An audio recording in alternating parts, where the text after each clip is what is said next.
What's going on, everybody? It is Coach Greg Adams back in here with another YouTube live stream. Shout out to the Coach Gang. And that's you. For being in here, being involved, and being active on this YouTube channel. Well, welcome back to Wednesday's Facts Over Feelings live stream, where we kick the Mickey Ficky facts and we don't give a fucks about your feelings. You in here with the Bruce Wayne of this ish, the king of kings, the king of content, and the speaker of truth, yours truly, the notorious one, aka Mr. Coach Alini, better known as the prognosticator Coach Jadamas.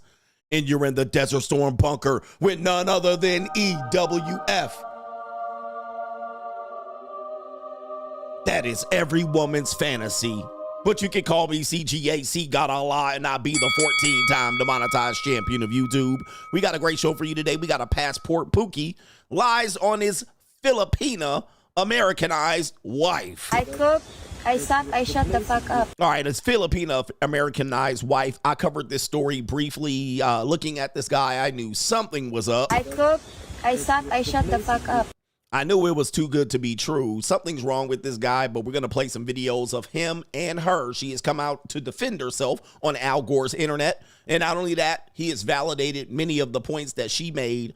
And we're going to play that here today. Yes, I know you're thinking, Coach, you're going against men, you bitch ass ninjas. All right, but we're not just going to just defend men at all costs. All right, we're going to know if you are toxic, you're a toxic ass ninja. I cook, I suck, I shut the fuck up. All right, but he came on Al Gore's internet, and I don't know, something tells me that possibly he was, trolling the internet, potentially looking to get some views. He definitely has been active on his TikTok account, but TikTok is about to go bye-bye, all right, in a couple of days, technically. So all of your TikTok content will just be stuck somewhere else. But it seems like he was trying to go viral and maybe build himself up as a social media content creator. And he did get some views on a video saying it only took 2 years for his Filipino wife to become Americanized, aka this is one of the things that men do fear. As they are looking for their wives out there. They're going overseas looking for younger women. They're looking for women that will be docile and feminine and friendly. I cook, I suck, I shut the fuck up. All right, and all of that type of stuff. And then you can find them. All right, there's a whole bunch of them out here in Las Vegas. What kind of fuck you give me? There's a whole bunch on the West Coast, San Francisco, Los Angeles, Las Vegas. You don't have to go that far. What kind of fuck you give me? All right, there's a bunch of linglings out here that will play that role. But of course, one of the talking points in this space is that if you go over there, leave them over there. Do not bring them back here in America.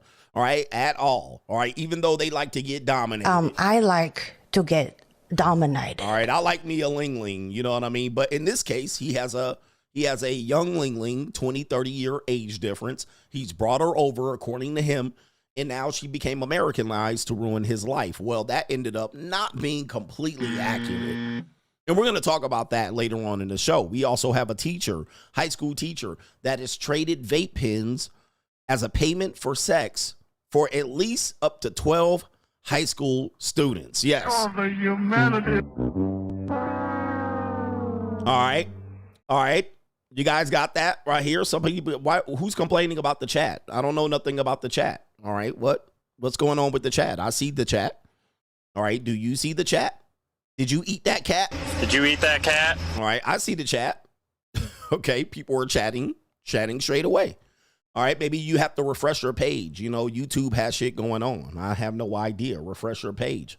But to contribute to today's show, $ the Notorious CGA on the Cash App, Venmo, Coach Greg Adams TV. PayPal is paypal.me/Coach Greg Adams, and that is near the top of the description box on the Free Agent Lifestyle channel. And you can super chat by clicking the link on the top of the live chat. New world order. That's on the Free Agent Lifestyle channel. It's still early, so I don't know if anybody's contributed to today's show. All right, the evening show. Maybe let me go ahead and check it. We have no government name. Says, you are amazing, Coach. Shout out to you. Appreciate that. I'll take a bow. I appreciate that. I'm amazing. All right, how about that show this morning? That show this morning, did I set it up or did I set it up? All right, a lot of people think that they're I only want to hear the main event. But if you only listen to my show and only go to the main event, aka whatever's on the thumbnail, and you're like, I don't want to hear the rest. What you missed is the setup. All right, you missed the setup, man. I am like Muhammad Ali, motherfucker. Rope a dope. I'm going to have you in the first, second round, you know what I'm saying? Throwing the jab, hitting you with the hook, you know what I mean? like if you just jump to the main event, you miss so much of the gems and the content related to this show. You really got to see me set up, because a lot of people just jump right to the commentary on a subject and you miss the setup. All right, I set it up so that by the time you get to the main event, there is no fucking argument. And if you're arguing, you clearly missed the setup. Okay? So I will set it up just so you can show type of manipulation. Then when I get to the main event, I'll tie it all together with a bow. So there's no misunderstanding. You know, a lot of content creators are lazy. They don't set anything up. They just jump right into the content. And then that leaves a bunch of questions. But I will set everything up. So I will build my case so that by the time you get to the main event, there's no question that I'm pretty much giving you the 100% facts about the case. 100%. All right. I'll be hitting them with the Ali shuffle. Boom. Hit them with the rope a dope. You know, by the time you get to the main event, it's thoroughly set up. Yes, indeed. All right. Anyway, what's going on? Somebody is in the comment section irate. Boy, I mean, is this a bot? I mean, I already know. It just grabbed my attention because it was like 3 or 4 sentences. What's going on here? This ninjas be really irate here on the internet, hate watching. You got to actually think sometimes. Don't delete him either. Let him stay in here for a couple of minutes before I ban him. Shout out to our brother P.I. Double says the Asian POV rate, 10%. Black POV rate, 17%, our lowest ever. Let me see what you're talking about. What's a POV? I thought Asian POV was 0.5% since they're so great. What is POV? What I know it as point of view. Or is it poverty? Okay, sorry. All right. It's the poverty rate. I was like, what's going on there? The Asian poverty rate, 10%. Black poverty rate, 17%, our lowest ever. I thought Asian poverty rate was 0.5% since they're so great. Is that in America? Is that in America, poverty rate of Asians in America? I don't know. Is this in Asia? I'm not sure. I'm not sure what's going on there. All right, but shout out to the Asians here. Where's the Asian women at? What kind of fuck you give me? All right, shout out to our brother David. And he says, thanks, coach, for everything you do. Appreciate it, man. It's been a show. It's been a show. Oh, I got a great addition to the show. We're going to go over a song. We're going to go over some Red Pill Radio lyrics here. I'm going to read some lyrics to you, and then we're going to play the song. Then we'll play the song with you knowing the lyrics. All right, and see what you think. Shout out to No Government Name says, Coach Alini, what are your thoughts on the American public, especially the youth, Gen Z and Alpha, preferring China control influence in their social media rather than their own government? Do you think this is due to the massive mistrust from COVID or of older generations like the boomers? Interesting you bring that up. I'm willing to talk about it. I had this conversation with my son this afternoon after the stream.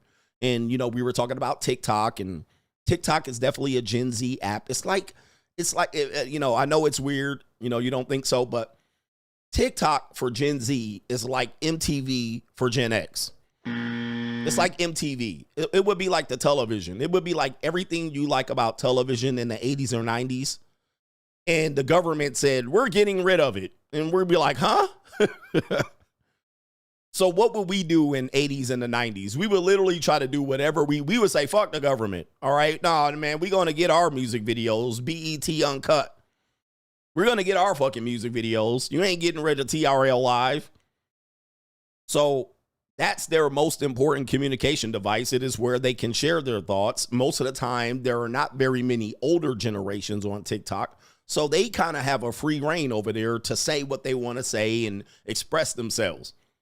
They don't want to do it on Instagram because on Instagram, their parents are on Instagram. Their granny's on Instagram. Same thing as Facebook. Their granny is on Instagram and Facebook.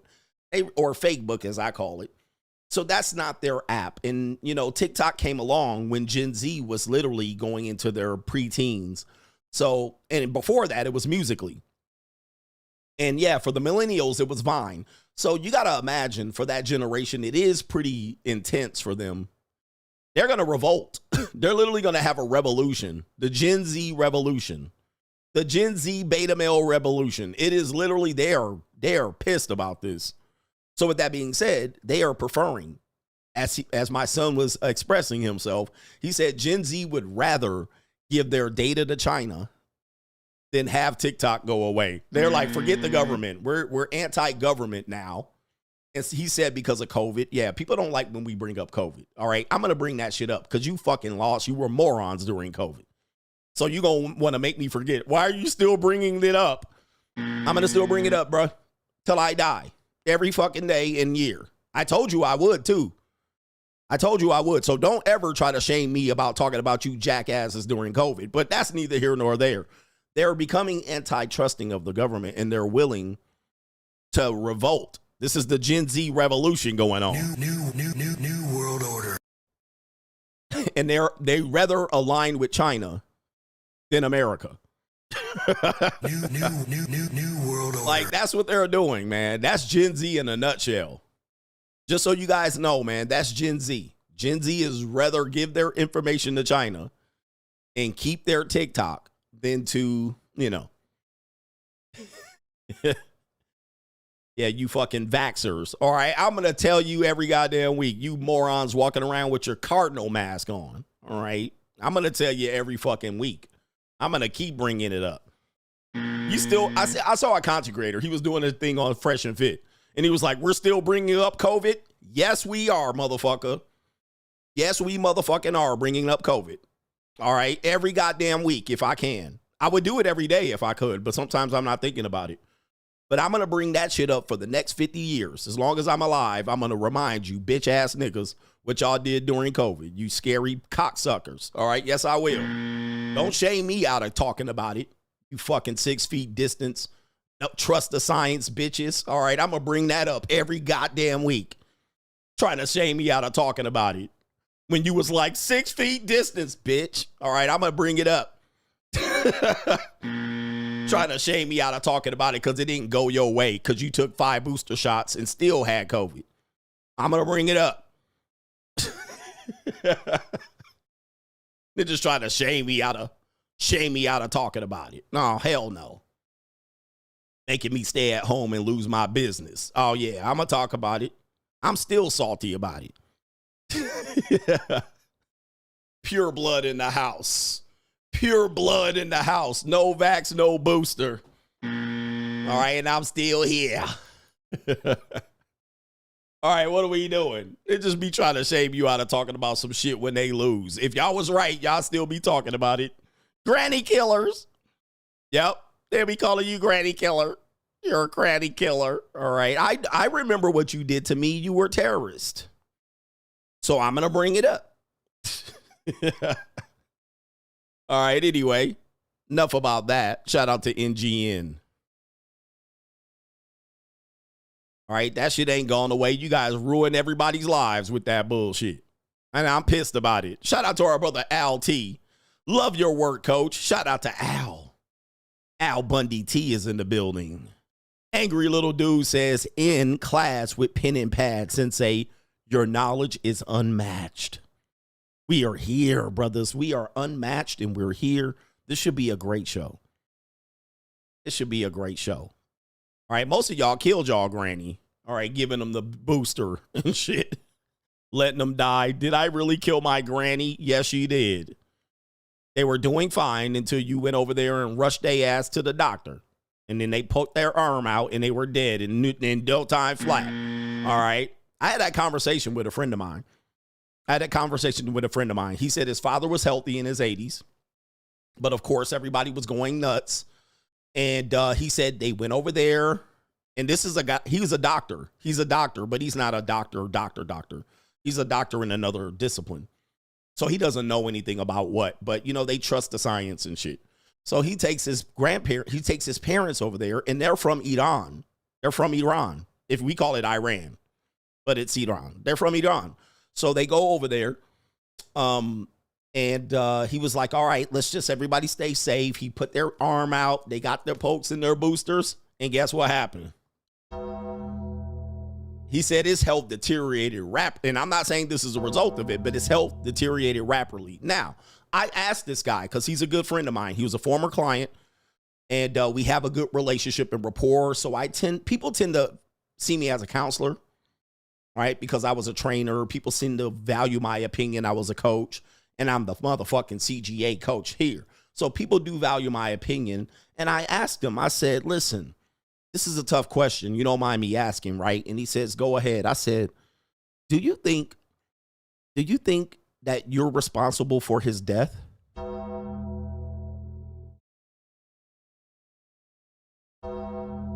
I literally asked him straight to his face. I didn't blink an eye, nothing. I said, do you think that you were responsible for his death? And he said,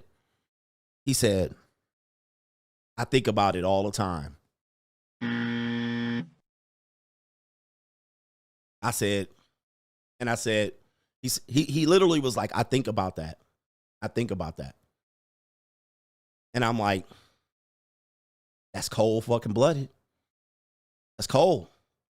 He didn't say yes. He didn't say no, but he was like, let me tell you, he was fine before that.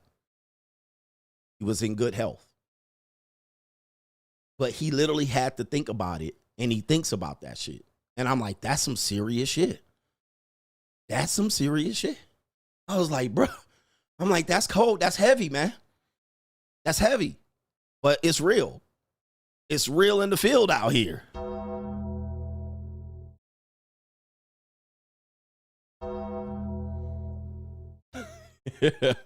So he had to think about it because he was like, well, up until that point, everything was fine. After that point, it wasn't. So how do we deal with it? What's the answer? He can't say yes, but he had to say, I think about it.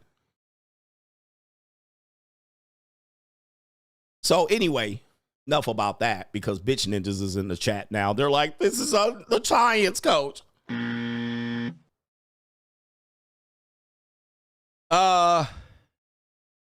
Yeah, there's a lot of people that have that and they won't admit it because they don't want to look at themselves in the mirror. And by the way, I told you about this in 2021 and 22. I was like, you're going to have to look yourself in the mirror. You won't do it. By the way, I'm up a couple of pounds here. I'm getting started back on my health journey. I'm going to be ripped and Hulkamania is back. You see Hulk Hogan get booed out the goddamn stadium last week? Boy, people don't forget, do they? All right, Hulk Hogan got booed out of the Los Angeles arena. It's an evil, cold world out there, bro. Hulk Hogan is cooked. All right. People cheer for you for 30 years, 31 years. Nope. Hogan got booed out of the building. All right. They ain't forgetting that N-word video. What do you think it was? His support for Trump or the N-word? I think it was the N-word video. But people are saying maybe it was the Trump thing. All right. I think it was him saying the N-word and him never really apologizing for it. And people didn't forget, you know what I mean? And that video was pretty hardcore, you know, for a person that's supposed to have been a hero. All right. But yeah, man, you think it was the Trump thing? The Trump thing didn't help. All right. I just think the Trump thing was like an extra domino to really be his fall. But, you know, it was Los Angeles. It was he was a MAGA. I think the Trump thing literally is like the other thing. It was like the other shoe that dropped. I thought it was the N-word video, in my opinion. I don't know. Maybe nobody really knows, but the crowd was not feeling him. All right. They were definitely irate at him. Brother. Enough about that. Crime and Law CGA. All right. We're jumping right into it.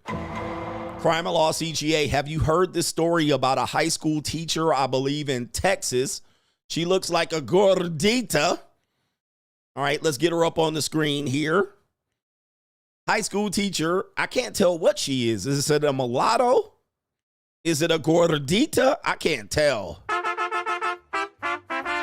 She's certainly racially ambiguous. Have you heard this story? Let's go ahead and refresh the screen and hear about this story. I'm telling y'all, when I thought I heard it all, this high school teacher in Texas was sleeping with male students and using vapes to pay them and vape accessories. I know. My jaw literally dropped when I found out about this. Her name is Jaden, and she has been arrested and charged for her crimes.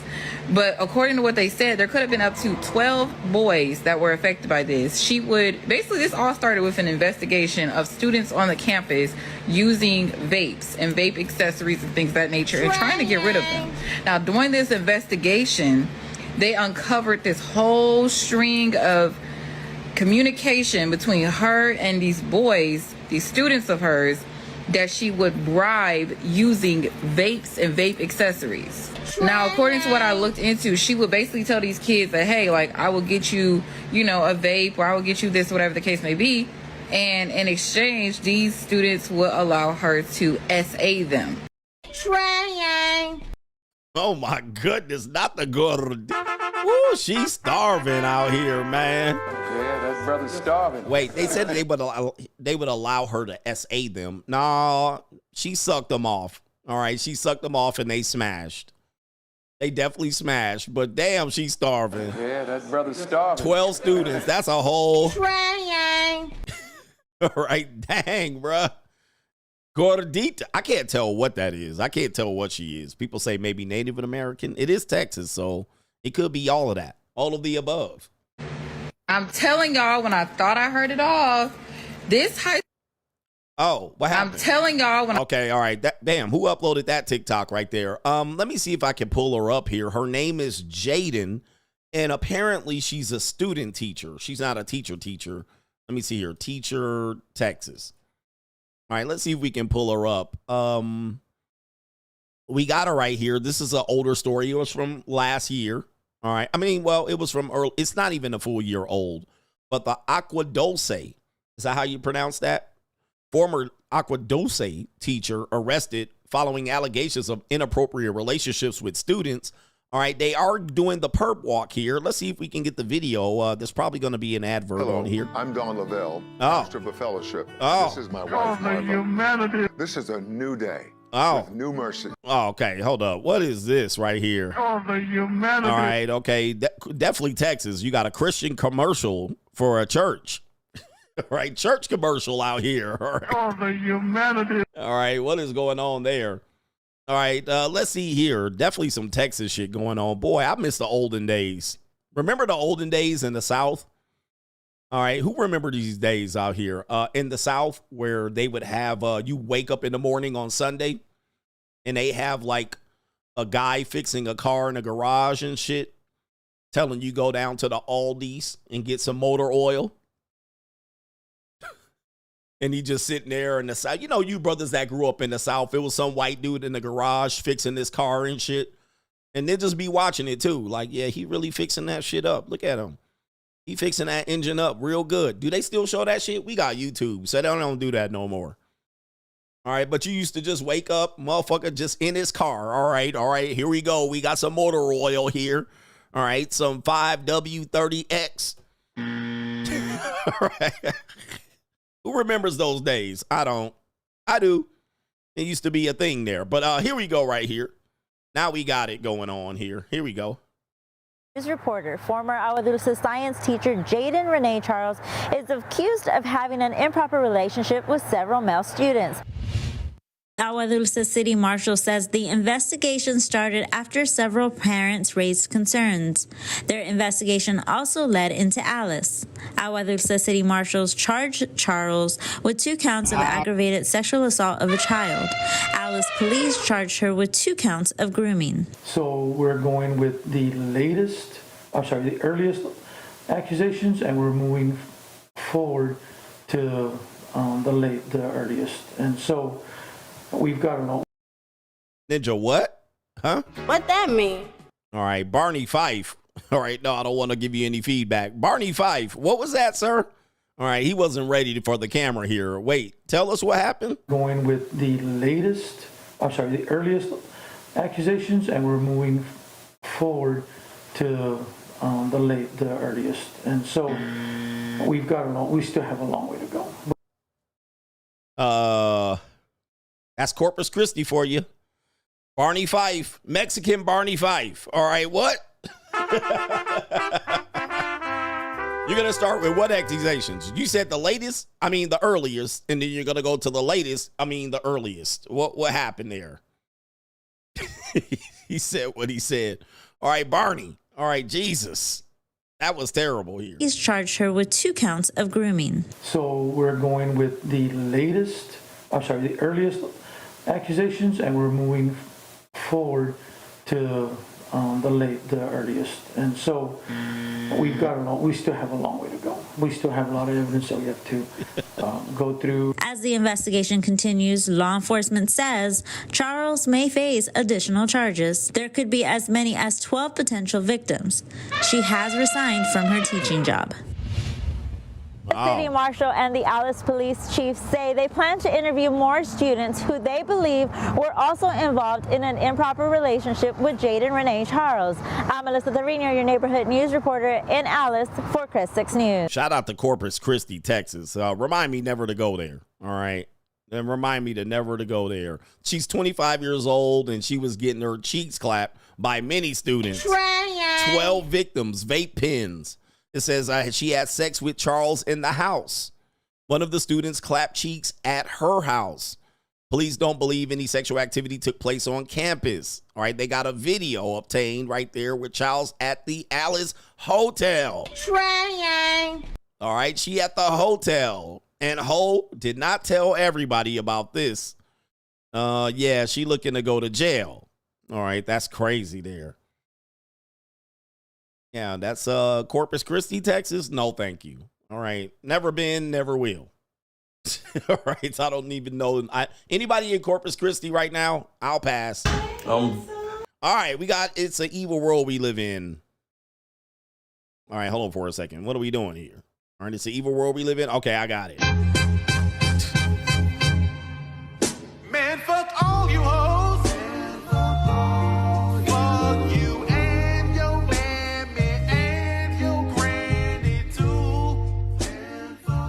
I pressed the wrong button, but it's been a long time since we heard that. All right, it's an evil world we live in. That's what I meant to press. It's an evil world we live in. All right, it's right here. There's a guy here that is responsible for taking pictures at a plastic surgery office, and he does the before and after pictures. All right, and he's gonna take a picture of some married woman who got her titties done and possibly a BBL. Now, the reason why this is important is because we told you guys not that long ago, and for many years before this, but we just recently talked about this.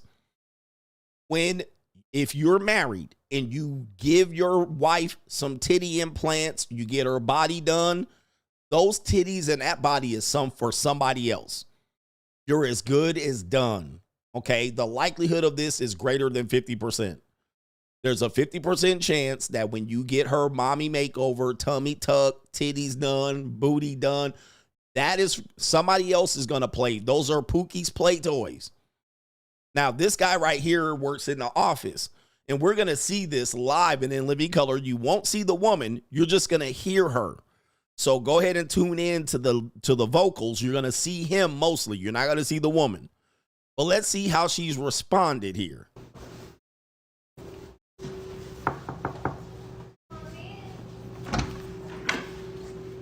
Hey, Miss Lewis. I'm good. I'm good. How you been? Oh, and you smell good too. Yeah. Can I get a close-up? You funny. Dang, what's that? I'm weak. Thank you so much. I appreciate that. You're welcome. Well, sorry, I done lost my train of thought. So, you were here for your post-op. What has it been, like 3 months now? Yeah, it's been 3 months. How you think it looks? How you think I look? It looks really good. What procedure did you have again? You know, I had the Lipo 360 with the BBL, and I had a breast lift. Okay. Yeah, them girls sitting up pretty. You want to see? I don't need to see. I can take that bra off for you. No, to see. You do not have to take the bra off. You do not. I think it's better if you look at it so you can like really see. Do you want to feel it? You want to touch them? No, good. It's they feel so soft and natural. I got silicone, but they feel like they are real. You want to touch them? No, it's cool. Oh my! Oh, the humanity. Yeah. Yeah, that brother's starving. All right, she's starving. All right, she mad. Damn, and he's showing teeth out here. Look, he like, no, ma'am. I think you want to touch him. All right, goodness gracious. She putting them out there on a platter. It's cool. I give you consent. No, it's okay. Consent. It's okay. I appreciate it. I'm gonna just do your after pictures. So basically, kind of like how we did it before. So the front, back, side, and that's it. Okay. Ooh, I love it from the back. Yeah. Come on, give it to me. Come on. Yeah. Yo, Miss Lewis, you're not serious. You like older women? Do I like older women? I don't judge. I don't judge. Okay, yeah, because I love a good, sexy young man like you. Yeah. Are you gay? No, I'm not gay. You're not gay? Oh, shoot, that's right up my alley. Yes, baby. Oh, Miss Lewis, you are funny. You know, I had my butt done, and it feels so soft. I really want you to touch it. I can't do that. Please, just grab the bottom of it. That's like really where the juice is. It's like real that brother's juicy. starving. I can't. Does your husband like your results? Does your husband like We your... ain't talking about my husband right now. He all the way across Atlanta right now. I'm here with you. Yeah, I just want to... My husband give me consent. Y'all do. Oh, consent to do what? The more the merrier. The more... Yes. We like trying. Miss Lewis, I can get the picture from the side. From the side? Yes. You can't do too much from the side, though. I told you I like it from the back. Okay. Oh, The back is the best. Yes. Miss Lewis, how old are you now? Honey, you never ask a woman her age, but you know they say I look 25, but I'm 55. You 55? Yeah. You don't even look 55. It still works. What's still work? You know what I'm talking about. What is the... It still works.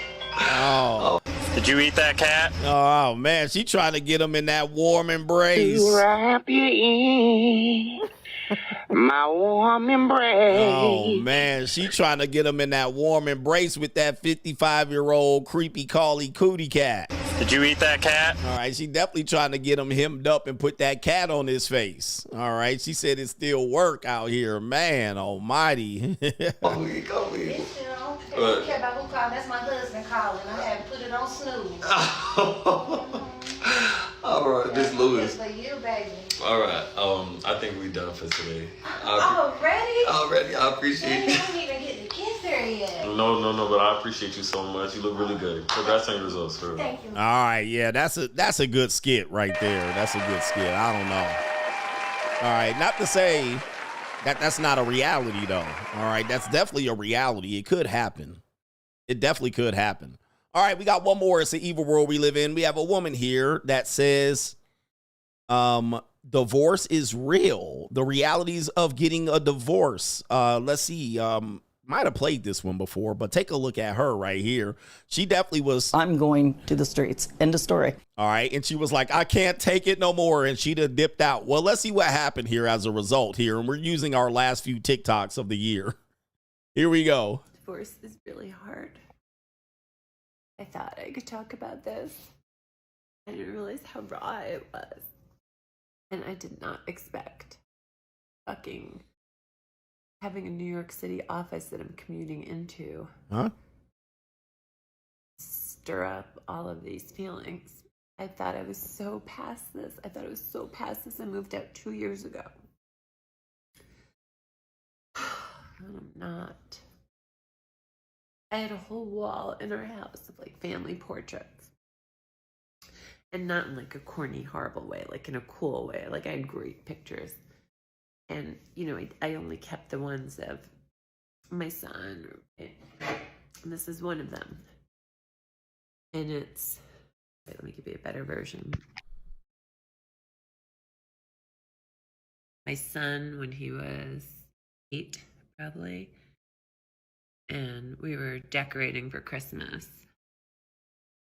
And I remember how lonely I would feel every Christmas. But then I look at this picture. I'm like, oh, that was our mirror. And I remember when we bought it. I remember when we bought those sofas. Oh. Let you get it through your thick skull that I'm broke. Dead, flat, stony broke. I've got $3.85 in my purse. This woman is at the bottom of that wine bottle or that box wine. That box wine bottle is at the bottom. She getting up all of that fermented grapes. All right, she getting the last fermented grapes at the bottom of that bottle. All right. She cooked. All right, she cooked good and drunk. The fucking vein pointing out in her damn forehead. All right, this woman is cooked. All right, that Zanny hitting good right now. She gonna sleep good after a good cry. And you know her titty implants is old. All right, I already can tell. All right, she is cooked and somebody said gassed and drunk and broke. Let you get it through your thick skull that I'm broke. Yep, she definitely, and she posted this shit to Al Gore's internet too. She's good. Oh, wait a minute. This is her name. Illy in the streets. There you go. In these streets. There you go. Hey man. That's her name. Well, we know what happened, all right? We definitely know what happened. I'm going to the streets. End of story. We know what happened. We know why you got divorced. And you probably don't have no more alimony. Child support about to run out. And you're sitting here trying to figure out life. Yeah. Oh, no. When we installed those light fixtures, I remember the painting that was right above them. Like the stuff in the background.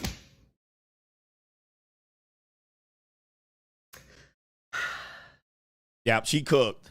Like you put together a life with someone, right? Oh no, these are the type of bitches. These are the type of bitches you meet on dating apps. I'd like to get married again. And you're like, you're 52. Like, what's the point? I have so much life to give someone. I'm like, no, you don't. You'll be dead in 10, 15, maybe 30 years. You don't have much life to give anybody. By the way, your eyes are bulging out of your sockets right now. All right. You don't have much life to give. All right, you got about 10 years of functional life left. And you'll be a granny, like a great granny. All right, I like to get married again. That's what she's talking about now. All right, now that she fucked her first marriage up. I just like to build a life with someone. You had your chance. All right, you missed that up already. No mas for you. Together a life with someone, right? And you think you're going to be with them forever. And that's your plan. And you go into it fully, earnestly thinking you're going to be with them forever. Okay, what happened? And then you're not. I took that of my son. How old is your son? I guarantee you he's a teenager now. And he's off at college. You're back at home by yourself. On a vacation. I think I was still trying, but unhappy. Of course, unhappy. I tried for 8 years, and guess what? She ain't happy now. I'm not happy. Like, this is the whole thing when they're like, I tried to be happy. I tried to be happy, and I couldn't be happy, so I divorced them. And then guess what? There she is. How happy does she look? How happy does she look right now? Not very happy. So you're unhappy either way. Okay, very good. Fine. Sad. Gets married thinking they're going to get divorced. You know, right? What is it? Half of all marriages, or like how many marriages actually end in divorce? Like so many, right? Yep, most. So it's almost like rare that you want to be with someone forever. It doesn't happen normally. If you have that, like, oh, that's so fucking awesome. If you don't have it, and you're fighting for it, and then you just can't get there, and then it ends, and then it just feels so awful. Yuck. This is a horrible look, ma'am. Tell us what really happened, though. You filed for divorce. You got caught out in these streets. I'm going to the streets. End of story. Your name is Illy in the streets, or Lily, whatever it is. You got caught out here trying to suck off Chad, and now you're divorced. You thought you was going to be happy with Chad. Your launch pad, your landing pad that you monkey branched to didn't work. Now you're all alone. You want to be off on your own, girl. You want to be off on your own. Now she trying to scramble and scrape for shit. Like, I'm the one who ended it. There you go right there. There you go. I'm glad I caught that. She was the one who ended it. Not a shock. And look at that look of guilt right there. There's that look of guilt. You're the one who wanted it to end. You just sat up here. And said, people don't stay together. It don't work. It's rare. I can work. I was building a life. I would work hard for 8 years. It's over. Yeah. Remember, I asked her, tell us what really happened. There it is. I was the one who ended it. Probably on some petty shit. Now, what happened was he probably didn't want it to end. He was like, what can I do? I don't want it to end. She was like, I'm not dealing with it no more. I'm just not happy. Then what happened was he said, all right, bitch, you doing me a favor. All right, I literally was working this out for you and your bitch ass. All right, so I'm out. Did him a favor. He out there rubbing on young pieces of calico, and you sitting up there stuck, empty nester. But there you go right there. I knew it. Just give it time. They'll tell on themselves. I was the one who ended it. All right. Are you happy? Are you happy now? How did it work out for you? It didn't. Well, you probably did his ass a favor. It was so awful. Like, I'm the one who ended it. This was my choice. I had this, in my apartment. This is all my stuff. Yep. This is my choice. It's your choice. Consequences. Now you got to live with that choice because you want it to be right. Remember, do you want to win or do you want to be right? She chose, I wanted to be right. Bitch, look at you now. All right, you can, and you know why she's crying? Because these are tears of reality. Like, damn, I really was petty at that moment. I really could have worked that shit out. And now you got to live the next 35 years. You got to live that shit out. You want it to be right. You didn't want to win. And you wanted to win the argument. You wanted to be right. You start running your mouth. And now you're crying for the next 35 years. And he's having a party. Everybody singing. Dancing to the music. On the radio. Ho, ho, oh, ho, ho. Bad boy. All right, gotcha. Having a party, bitch. And now Chads are just nutting on your chin. All right, that's it. You're gulping down Chad semen. That's all you'll be doing for the next 11 years. You'll be gulping down Chad semen. You'll just be getting the guts hit. Dry guts too. All right, and he folding up 25-year-old linglings. What kind of fuck you give me? He folding up 25-year-old linglings at this moment, as we speak. 22-year-old linglings, or at CGA, 20-year-old linglings. I won't say I was doing that last night, but it happens. What kind of fuck you give me? Having a party. I mean, these women, when they crash out, they really be doing you a favor. As long as you can recover financially. And now, look at her. She's like, damn. I gotta live this shit out, huh? Look at her. Damn, she.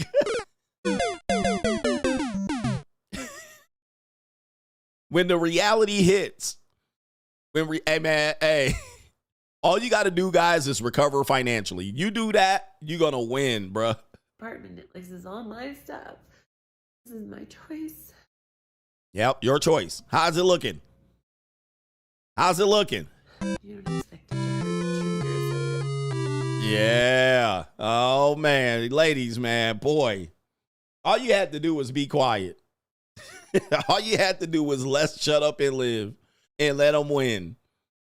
All right. Oh man, look, everybody, and she sent wolf whistling. Everybody's like, I'm so sorry. I understand your pain. It says right here, as a man who was divorced because his ex-wife was bored and needed excitement, I find this hilarious.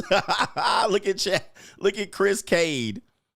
I know a guy named Chris Cade. He says, as a man who was divorced because his ex-wife was bored and needed excitement, I find this hilarious. By the way, X only has cats in her life, and I'm happy as I ever been. Shout out to Chris motherfucking Cade. Facts.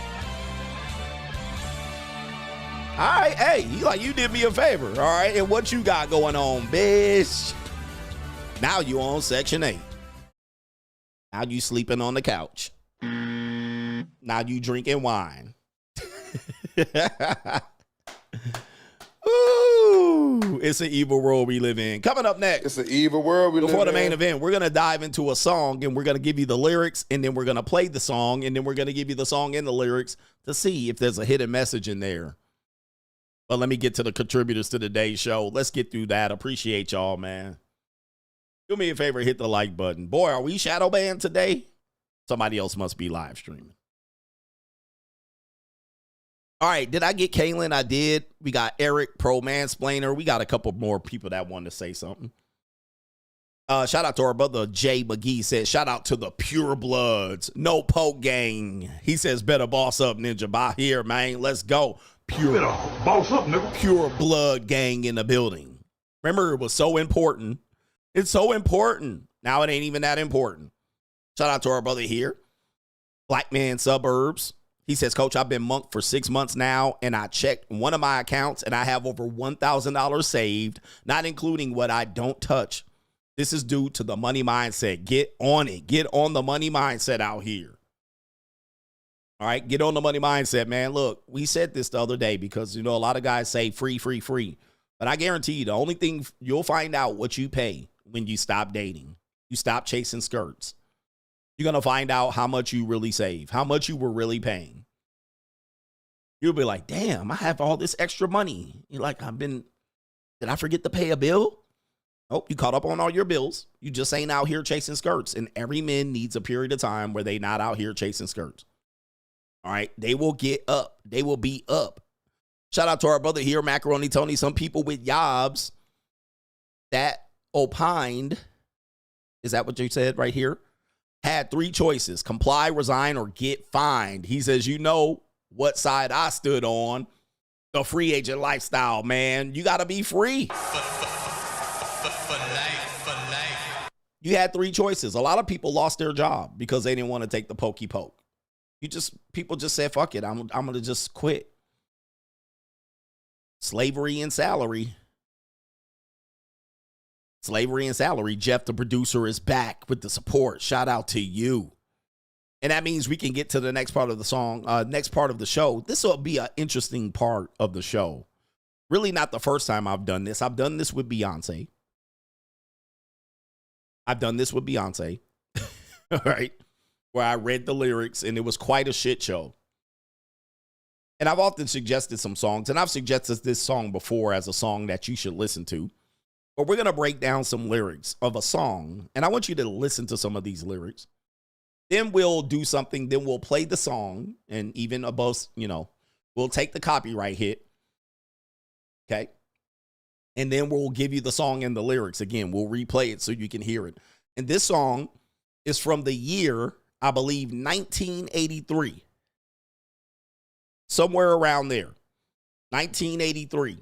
This is where I used to suggest songs that they actually were songs that men used to get messages. Now we have simp music, and we don't have many songs that give you a message because music panders to women, right? They want to sell some records.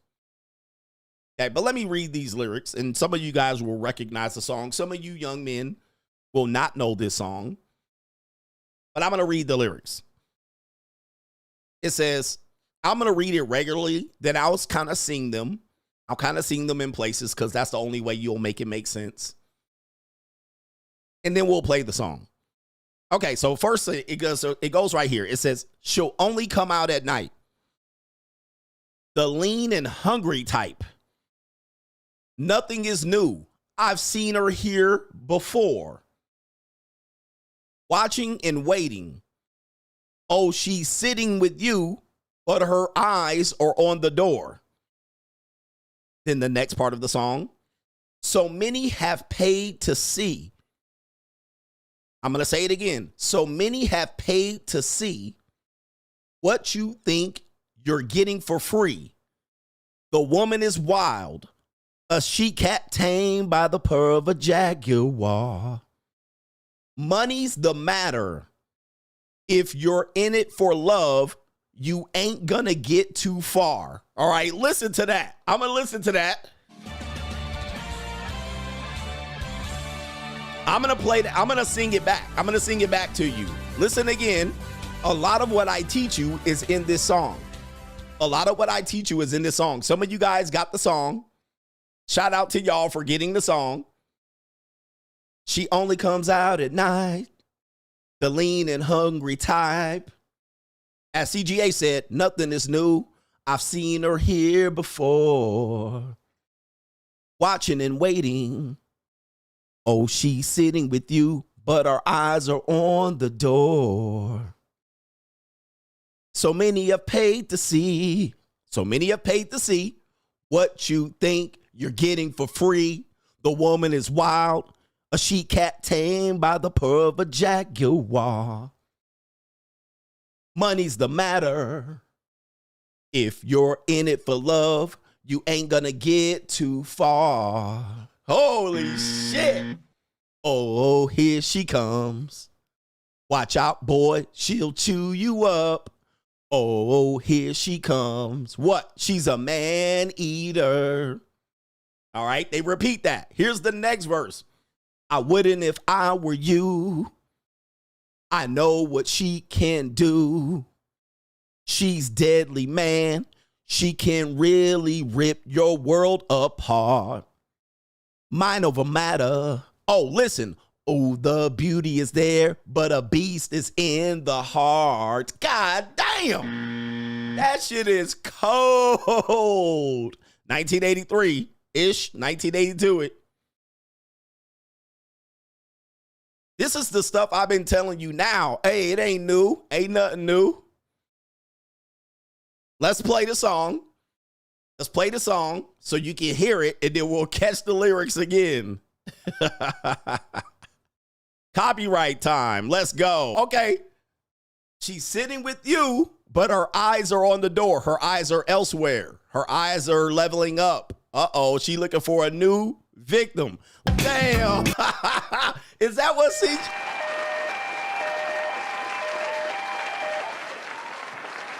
Ooh. This is cold-blooded. All men pay in there. Monkey branch in there. All right, what else is in there? What you think you're getting for free?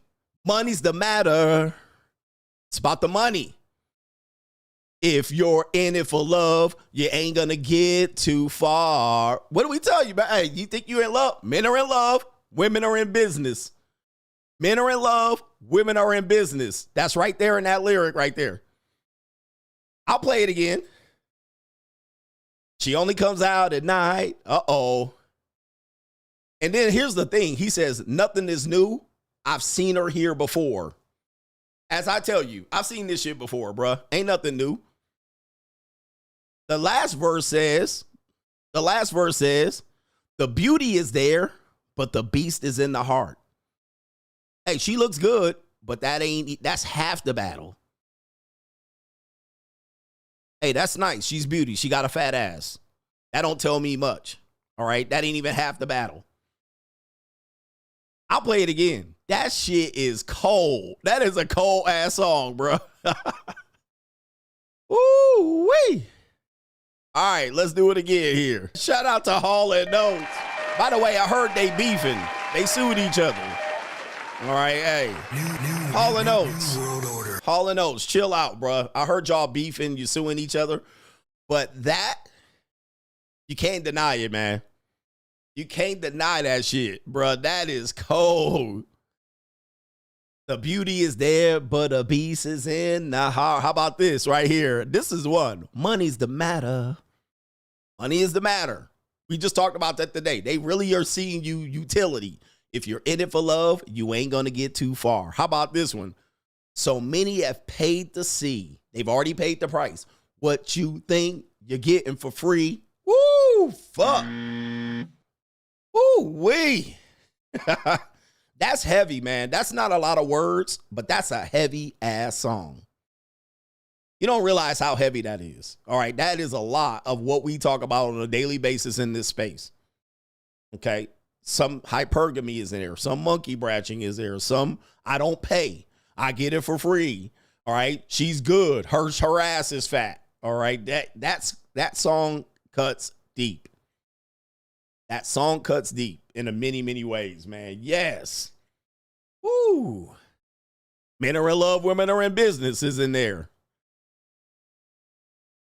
She only comes out at night. Oh, my goodness. Nothing is new. I've seen her here before. I've seen it here before. All right, man. Jesus. Love it, love it, love it.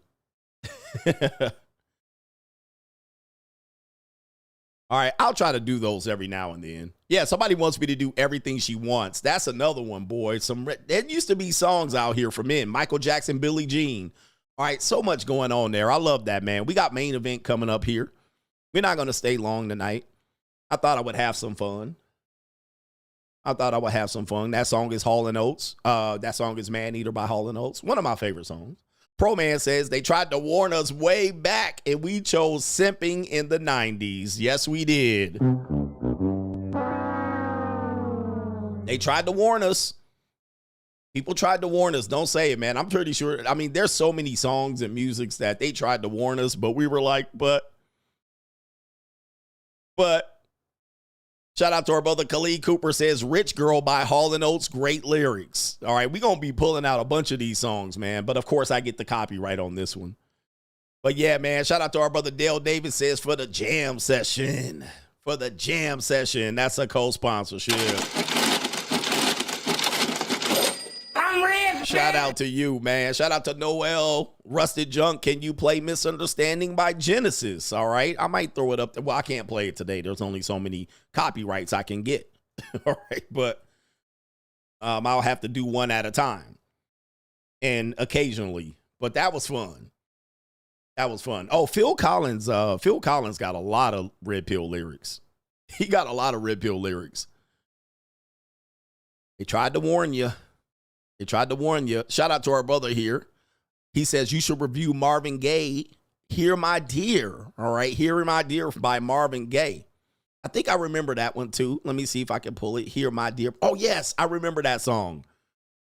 That was the album that he wrote, if I'm not mistaken, when he got a divorce. He got a divorce, and the entire album was about his divorce. All right, I believe that was the album that was on, and I believe what happened was, all of the proceeds from that album was going to go to his ex-wife. And he wrote the whole album. He had to put an album out. And a lot of the proceeds of that album was going to go to his ex-wife. And he wrote that song. He wrote that album for the ex-wife. And so that's the Hear My Dear. Man, dudes used to tell you, man, this was back. Men had to do this shit undercover back in the day. They didn't have a Red Pill channel. They didn't have a YouTube. So he had to put the whole music out. And he said, Hear My Dear. And that's to his ex-wife, since much of the proceeds were going to his ex-wife. Holy mackerel. Boy, they used to try to tell us, man, but we didn't hear it. We did not hear it, man. Shout out to you, Hear My Dear by Marvin Gaye. If that's not, I'm not mistaken, that was the purpose of that song and album. Okay, man. It's an evil world out there. There's women out here. This is terrible. Sparkwater, shout out to the Coach Gang and everyone living the free agent lifestyle. For life. Yeah, Heard It Through the Grapevine is another song that when you listen, you're like, I never knew it was about that. You thought it was about some grapes. Ninja thought it was about some raisins and shit. Heard it through the grapevine. Ass Ninja. There's a lot of Motown sounds that are deep. Shout out to our brother Sparkwater for the brothers living the free agent lifestyle. For life. Shout out to our brother here. It is the down New York agent in the building. Followed your advice. My baby mama terrorist used a restraining order to alienate me from my kids. Followed your advice. Didn't get emotional. Showed the GAL. And she has been nasty over 5 years. And he says right here, denying me every year over after a couple of months. Now got joint custody. Shout out to you. Listen to these stories, man. It's a long game. All right, it's a long game. When you want to defeat these baby mama terrorists, you literally have to strap in, not get emotional. You have to really let the system play itself out. Okay. Let her overreact, and you going to catch her slipping. All you got to do is make sure you don't do anything wild. Don't confront her. Don't show your hand. Just let the system play. Let the system play, and then you're going to get what you're supposed to get, and they're going to fall flat on their face. So shout out to you for that win. It's important for men to know. When I'm telling you this stuff, you guys think you're just going to run out there, and you guys make the mistake of revealing your hand. You make the mistakes of telling these women exactly what you hear me say. And I don't care if the women are listening to me, but you're like, I'm going to do this, and you think that's going to win. It's not going to win. I had a custody battle, 2 custody battles. Both of them took me over 2 years. And eventually I won. But if I was trying to press the moment and, confront her and do the whole thing, that's what they want you to do so they can get you to not win the case. They want to get you to overreact and get emotional. And yeah, there's times you're going to get emotional because it's very, very toxic environment. And sometimes I can use that to tell you what's going on. You get it off my chest. You can get it off your chest with other groups of men. But you're going to win in the end. They're just trying to get you to set you up. They're getting you to try to, confront them and say this and go crazy and intimidate them out of it. You're not going to do it. You got to play the long game with them. And the system is long. You know what I mean? You're not just going to win going up in there, losing your mind. Shout out to you. That's a co-sponsorship. Shout out to our brother here, Cody from Street Fighter. All of my friends are in a relationship and seem happy and content. Is there something that I'm not seeing? No hate, no debate. Shout out to the coach gang. Well, some relationships are good. Not all relationships are bad. All right. So some people have happy, content relationships. In fact, one of the things that people will use here is, hey, people are in happy relationships. Well, yeah. And they're not watching YouTube. Right. And they're going about their merry fucking way. And they live a boring existence and they're happy about it. They're not pressed. They're not worried about dating and relationship advice. They just doing whatever the fuck they're doing. So they minding their own business. They're raising their kids. Now, we know that those things can change at the drop of a hat. Then those people will come back and they'll try to figure out what happened. It happens. But we also don't know what goes on in their daily life. You don't know what goes on in their daily life. In fact, you will not find many people that go through relationship issues. When they're going through it, they don't announce it all the time. They just simply go about it and deal with it and try to put out fires. And then all of a sudden, if it doesn't work out, then you'll hear everything. Then she's drinking a bottle of wine and going crazy, looking like this. And you're like, damn, I thought they was happy. Remember, we played the video of the man that found out a man had a 19-year divorce. Sorry, he got divorced after 19 years. So nobody's really announcing their relationship problems. They kind of deal with it and go through it. And if it falls apart, then you'll hear all the bullshit. And then you'll hear it's been a 7-year pain. You're like, holy mackerel.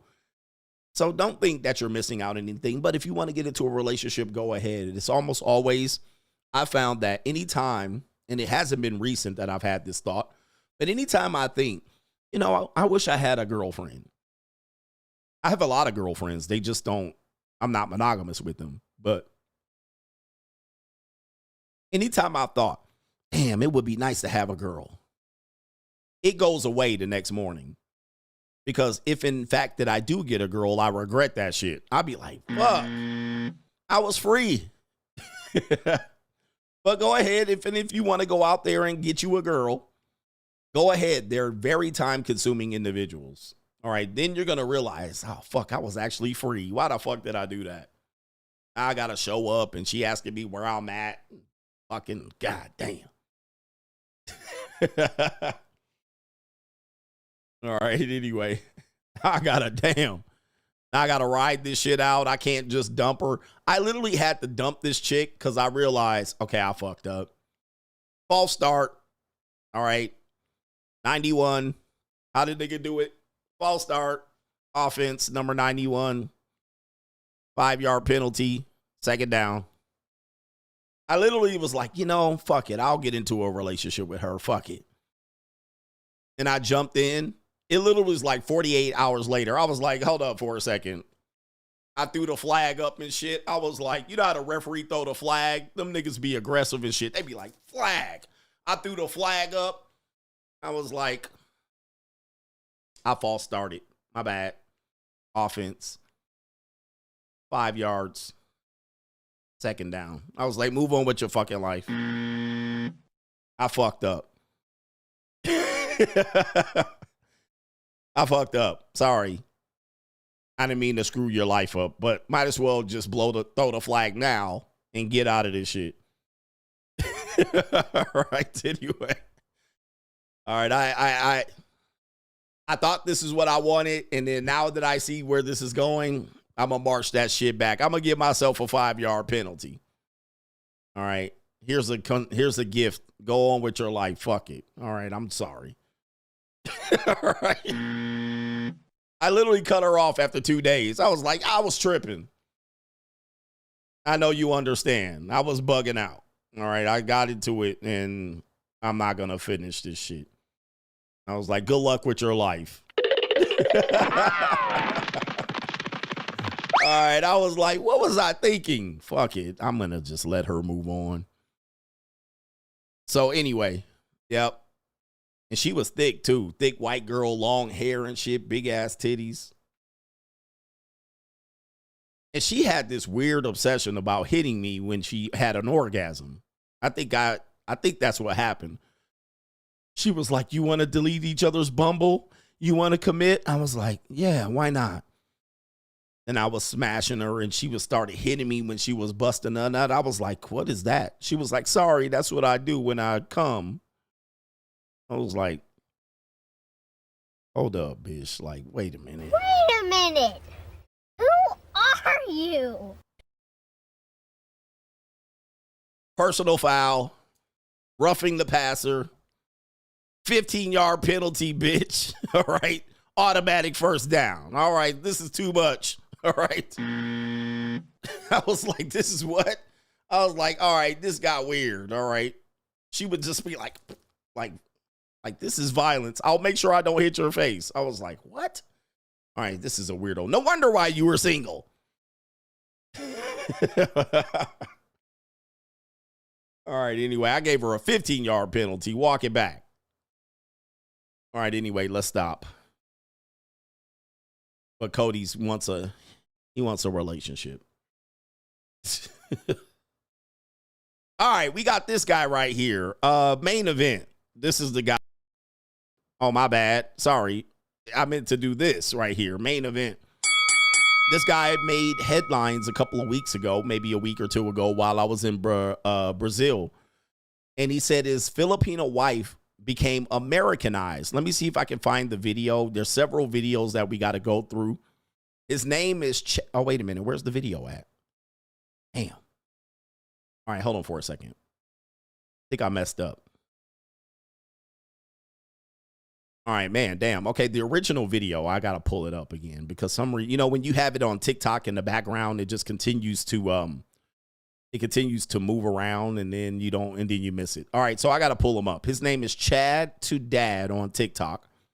I don't know if he's trying to go viral or what he's trying to do, but what he did, he preyed on men's emotion, and I can't go for that. No. All right.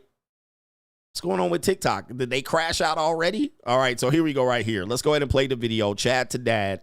He's saying that his Filipino wife that he brought over became an Americanized and is ruining his life. Well, it didn't take long. It only took 2 years, literally to the day, December 27th, for my Filipino wife to become fully Americanized, hate everything about me and what I provide, and decide to leave. Yeah, welcome to the shittiest post that I'm ever going to make. There's a lot to it, and I'm not going to go into it, okay? But suffice to say, after providing and going on the Disney World trip, which included the funeral for my mom, I got up to day 6, I think, on that, because it all broke down at Magic Kingdom. Fucking ironic. And I didn't post anything after that because when we got back from Orlando, to St. Simons, Georgia, I was greeted with the announcement from Jayanne that she wanted a separation. And then I discovered through text that she had been discussing this with her family and making plans to also take the children. All right. So what happens is men will use and prey on other men and their emotions. And, you know, these are hot topics amongst men in this space. You have a group of men in this space that call men passport tricks. You have a group of men that call passport bros desperate and can't get women in America. You have a group of men that promote passport bro for pay for play. Then you have a group of men that actually go and get wives and stuff like that. So we bounce these conversations back and forth. It has gone mainstream. So everybody knows passport bros, right? So then what'll happen is this man will come out and say, hey, this woman in another one of these third world countries finessed me. And there's a lot of people that are celebrating this. I mean, they were celebrating it. They said, you deserve it. You were a trick. You couldn't get a girl in America. You wanted a submissive, docile young woman, and she finessed you. They were happy with this. Then a lot of people in this space saw the video and said, see, this is what happens when you go over there. You keep them over there. You never bring them back. And the traditional conversation ensued because of this video. Now that we know this video is false, now we got to clean up the bullshit. We'll see how many people actually try to clean this up. Okay, because everybody, you know, not everybody, a lot of people on YouTube, no matter what genre they're in, covered this story. So he's saying she switched up on him. She's doing this. She manipulated me. She tricked me. She finessed me, blah, blah, blah. Let's play a little bit more of this video. So, that's heavy, right? That's a nuke. And I'm going to go into my bunker. So I came downstairs in my nice 4-story mansion and just stayed by myself through Christmas Eve and through Christmas Day. And I missed Christmas with my children. My in-laws, my mother and my father-in-law, and Jayanne, they proceeded to open the presents without me. Presents of which, all of which I bought. Yeah, the separation is a separation. I'm lucky enough to have a big house and the logistics of it can be met right away, but I spent Christmas utterly by myself. And it's coming up on New Year's Eve, and I'm still alone. Okay. Now I can see he's probably dealing with some alcoholism, or maybe he's a military vet, possible some PhD. So he has some issues, and he's even going to address these issues later on in another video. But he's trying to get us to believe that he's walled off in his basement, and there are the in-laws, of which we always say a stereotype of Asian women, especially from third world countries, is that you're going to take care of their family. So it sounds like the family moved in on him, which is not true. They're celebrating Christmas without him, which is not true. In the Philippines, Christmas is a big deal. That is true. But now he's out here. He can't see his kids in his own house and so forth and so on. Now, I actually had a Filipino girl come to me because she knows I covered this type of content. But I was in Brazil at the time this story came out. She said, did you see the results of this story? And I was like, I've heard about it. And she started to then address that, you know, it wasn't what he made it seem. So I had to do some investigation on this and see what actually went down. So he's playing the victim and he's preying on people's emotion. It is kind of what women do. You run to the court of public opinion and you beat her to the story first. She has social media. He has social media. He's been very active on TikTok. We don't know if this is him trying to get an audience, but it didn't work out. Let's play a little bit more of his video. He's got 2 more minutes. We want to get the entire story so we can hear what the other woman says and then what he says.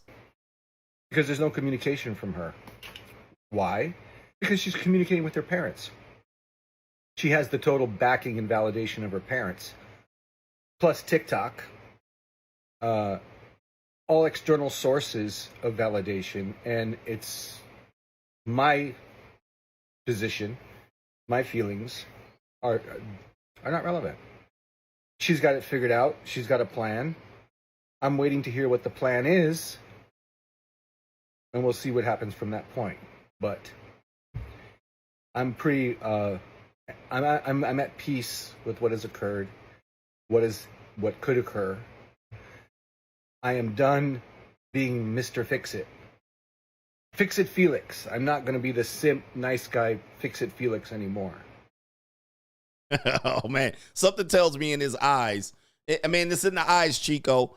I mean, imagine this is what this 20-something-year-old Filipino girl is looking back at when he crashing out. All right. And he's like, and he's the pet wallet. But we're going to hear from her. We're going to hear from her. We're actually going to hear from her and then back from him again. There's several videos, so be patient.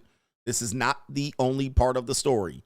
This is what everybody else reacted to. Everybody else reacted to this video alone. But there's already been follow-up videos, and he's being revealed to be a little bit more manipulative and lying as he's saying he's not a simp.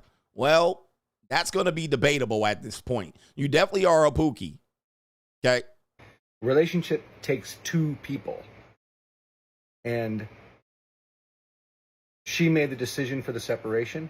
She's made the announcement and made plans with family to take our children back to the Philippines. And she's an adult. She has accountability. It's on her to come to me and explain to me what her plan is, such that it is, and what can be done about it. So, surprise, no more countdown with the great fun in Disney World. It was a fucking disaster. And, you know, that's the truth. Social media is not about the truth, but I'm about the truth, so that's what I give you. Thanks. Okay, so that was the video. That was the video that went viral. It has well over 1 million views on his TikTok. And that's what everybody reacted to. They reacted to that and ran with that story. Now, unfortunately, the story doesn't end there. There's his story and her story, and there's also the truth. Let's take you to this. Unfortunately, I'm going to show his kids. All right, this is him talking about where it all fell apart. When the parents came from the Philippines. Okay, so there's his wife back there. I believe they have about a 20-something year age gap, maybe 30. There he is, and there's his kids. All right, he didn't have kids with his first wife, so he went to the Philippines and got a... I cook, I suck, I shut the fuck up. All right, he got a Filipino young wife, brought her back to America. Here they are right here, just so you guys can see the dynamic we're dealing with. We are all here at the airport. Mama and Papa landed about 40 minutes ago. They have to go through customs, of course. So we're outside of customs, Terminal 2, waiting for their Lola and Lolo. What kind of fuck you give me? He got him a flatback Pina there. What kind of fuck you give me? He went over there and got him a nice flatback C Mexican. All right. American people ain't kind of fuck. All right. She's supposedly about 26 years old. She probably was, 24, 23 when he met her or something like that. They've been married for 2 years. Already 2 kids. And, spoiler alert, she is pregnant again. All right. So there's going to be a 3rd kid. Here we go. All right. Stay tuned. Next vlog, you'll get to meet Mom and Dad. No, those are his kids. All right, those are his children. All right, so those are his biological children. He brought her over, immediately started knocking her up. She started carrying babies. He started breeding her. And yeah. So then she said he said she's pulling the plug.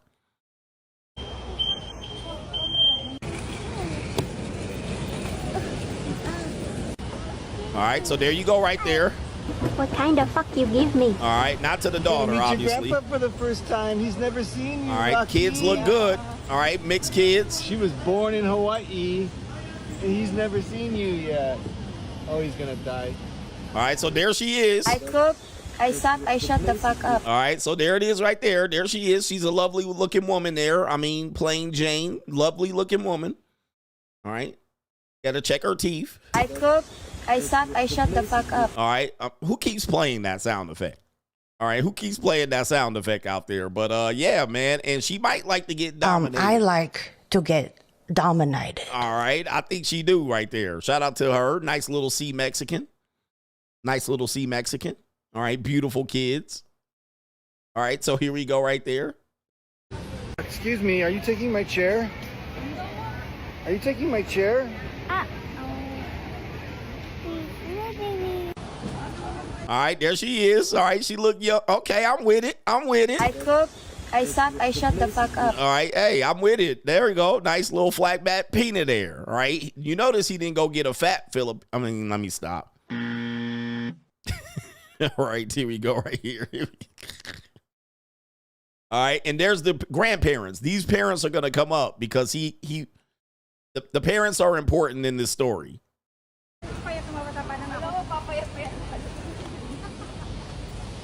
Okay, they landed safe. We got them. They got laid. We're gonna head to the van. Oh, okay. Love you, go first. First stop on the way home. Lulu's in Waikiki. So Papa could have his first experience in Waikiki with the beautiful background.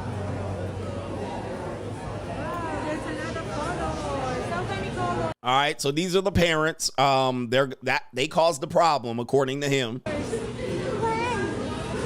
Yeah, the parents are similar age than him. Probably not much older than him. He might be possibly, because I know this. I do this too of women that I date. I'm almost their parents' age, if not right on their parents' age, and I love it. All right, I'm just telling you, it's a great thing. I cook, I suck, I shut the fuck up. All right, so he looks like he's about similar age, but of course that's not a big deal in the Philippines.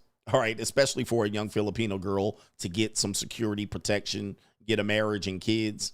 That ain't a big deal in the Philippines. All right, so let's take you to the next part of the story here. She has jumped on Al Gore's internet, and she is sharing her side of the story. He's older than her parents. All right, he's older than her parents. That's not a surprise. That's not a surprise at all, but not uncommon at all. All right, so she's going to share her side of the story in a very lengthy video, so we need a little bit of time. Bear with us out here. Yeah, I got time, cuz. All right, here we go. Well, it didn't take long. It only took 2 years, literally to the day, December 27th, for my Filipino wife to become fully Americanized. I think the word Americanized has nothing to do with someone who is disrespectful, especially to your people. Let's say that your closest people. It's because he disrespected my parents, screaming, snatching some things verbally and physically. So what I am thinking that time, you are freely disrespecting me and abusing me. Oh. I think that's enough. You can do it. You can do it 24/7 to me. You can do it anytime. But to the point that you're gonna be disrespecting my people, especially my parents, I think that's what, draw the line. I think. Okay, so now we hear, this is what we hear. We normally don't hear two sides of the story here. And of course, I can't adjust the volume. This is loud as it goes. Filipinos women, they are known to be very quiet, docile. They're not loud. I know you're used to black women being loud and white women being loud and American women being loud. All right, but she's coming back with, hey, he yells and screams at me all the time. Now, looking at him, that's not hard to believe. But he said, I draw the line at my parents. I draw the line at my parents. So this is... I like to get dominated. All right. And so now that the parents are involved in it, and what's happening is the parents now see the relationship. They probably didn't see the relationship. Now they see the relationship and she's probably embarrassed. She's like, damn. All right, you crashing out on my parents. Now, we normally hear the woman use this. He was abusive. He yelled and screamed. All right, we always hear that. So we can automatically go, okay, this bitch. However, he has backed it up. He has backed up those abuse claims. All right, so we're going to go right here to this guy right here. Here he is right here, looking a lot more worn down. This is the guy. We always hear women use this, but this is him saying, yes, so I'm an asshole. So a couple of my videos have gone viral. I'm the guy who is separated from his Americanized Filipino wife. Yeah, I'm Chad to Dad. I'm a grandiose narcissist who had a dream, and it was to turn my life around and not be stacking bodies, and I wanted to be a dad. It happened late in life because I was married for a very long time. prior to that, and it didn't happen. So this nigga gone, bro. You know, go do your digging, and you'll meet my ex-wife, and you'll get all the drama. But the drama seems to be centered around two narratives. One narrative, I'm a sick, creepy, oppressive, controlling, rich bastard who uses my power, influence, wisdom, and wealth to control an innocent, naive, dumb, third world woman. And the second narrative is I'm the victim of a manipulative, conniving, long game playing gold digger. What's missing from all this is the real narrative, our story, our love. Yeah, we have problems, but we have a lot of love. And we're putting it out there because it needs to be told. All right? And it is helping us. JN watches her supporters and I watch my supporters. And we come back to the table and say, okay, you know, are we just fucking walking memes? Or do we have our own identities? And we're united in fighting for our own identities. So, you know, thanks for the views. Who are you? Okay. All right. Before we continue his video, let's go back to her video to try to figure out what happened here. I said, I want to separate. It's not because I wanted to separate, just because I wanted it. I've dealt a lot with him for the last 2 years that I am here. We got back from Orlando to St. Simons, Georgia. I was greeted with the announcement from JN that she wanted a separation. For the last 2 years, I am standing up for myself. I know it's really difficult because I have children. And I honestly doesn't want to separate with him. It's just came out to my mouth that I'm so fed up. I'm so done because I'm so hurt and he's not gonna change. There's no way that he will change. All I know is if I didn't stop or I didn't make a move, it's gonna be a normal. He's gonna disrespect me. He's gonna disrespect my people. He's gonna disrespect anyone. So this is just me that, you know, I mean, putting some boundaries. Hate everything about me and what I provide and decide to leave. He claims that I hated what he provides. As far as I remember, I'm always grateful for him. I'm always vocal, thanking him for what for my life right now. You can see my social media. I never criticizes him. It's always praising even though there's something going on inside our house. I will never speak or talk about our fights on my social media. It's because I am protecting him and I'm protecting my children. We have kids, you know. The next 10, 20 years, there's gonna be social media and they might see this. I think it's really selfish for him to post for views, for attention, for sympathy. If you can go up here and talk to me and you will say to people that out of transparency, I will talk about it, but you're transparent to the public, but you are not transparent to me. Just for clarification too, half of the trip paid by his ex-wife, all of the park tickets, Universal and also Disney World, it was paid by his ex, and also the air. Oh, the humanity.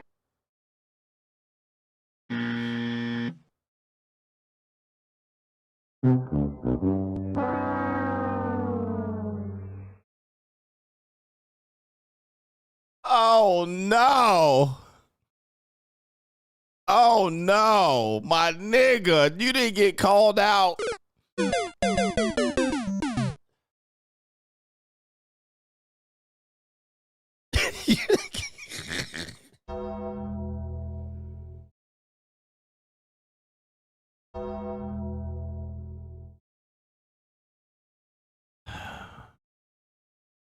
Huh? Did you not, bruh? Hey, bro, come on now, dog. Come on, man. You cook, bruh. I pay for everything I do, And now your ex-wife paid for your new Filipino wife for you to go on a trip. Man, you should have not let that shit get out, bruh. You should have not let that shit get out. And that's what happens, bruh. Y'all get emotional and y'all don't think. All right? Oh, my God. My ninja, she out here cooking you in Filipina and Tagalog or whatever they call it.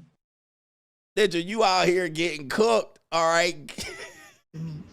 Just for clarification too, half of the trip paid by his ex-wife. All of the park tickets, Universal, and also Disney World, it was paid by his ex, and also the Airbnb and the grocery.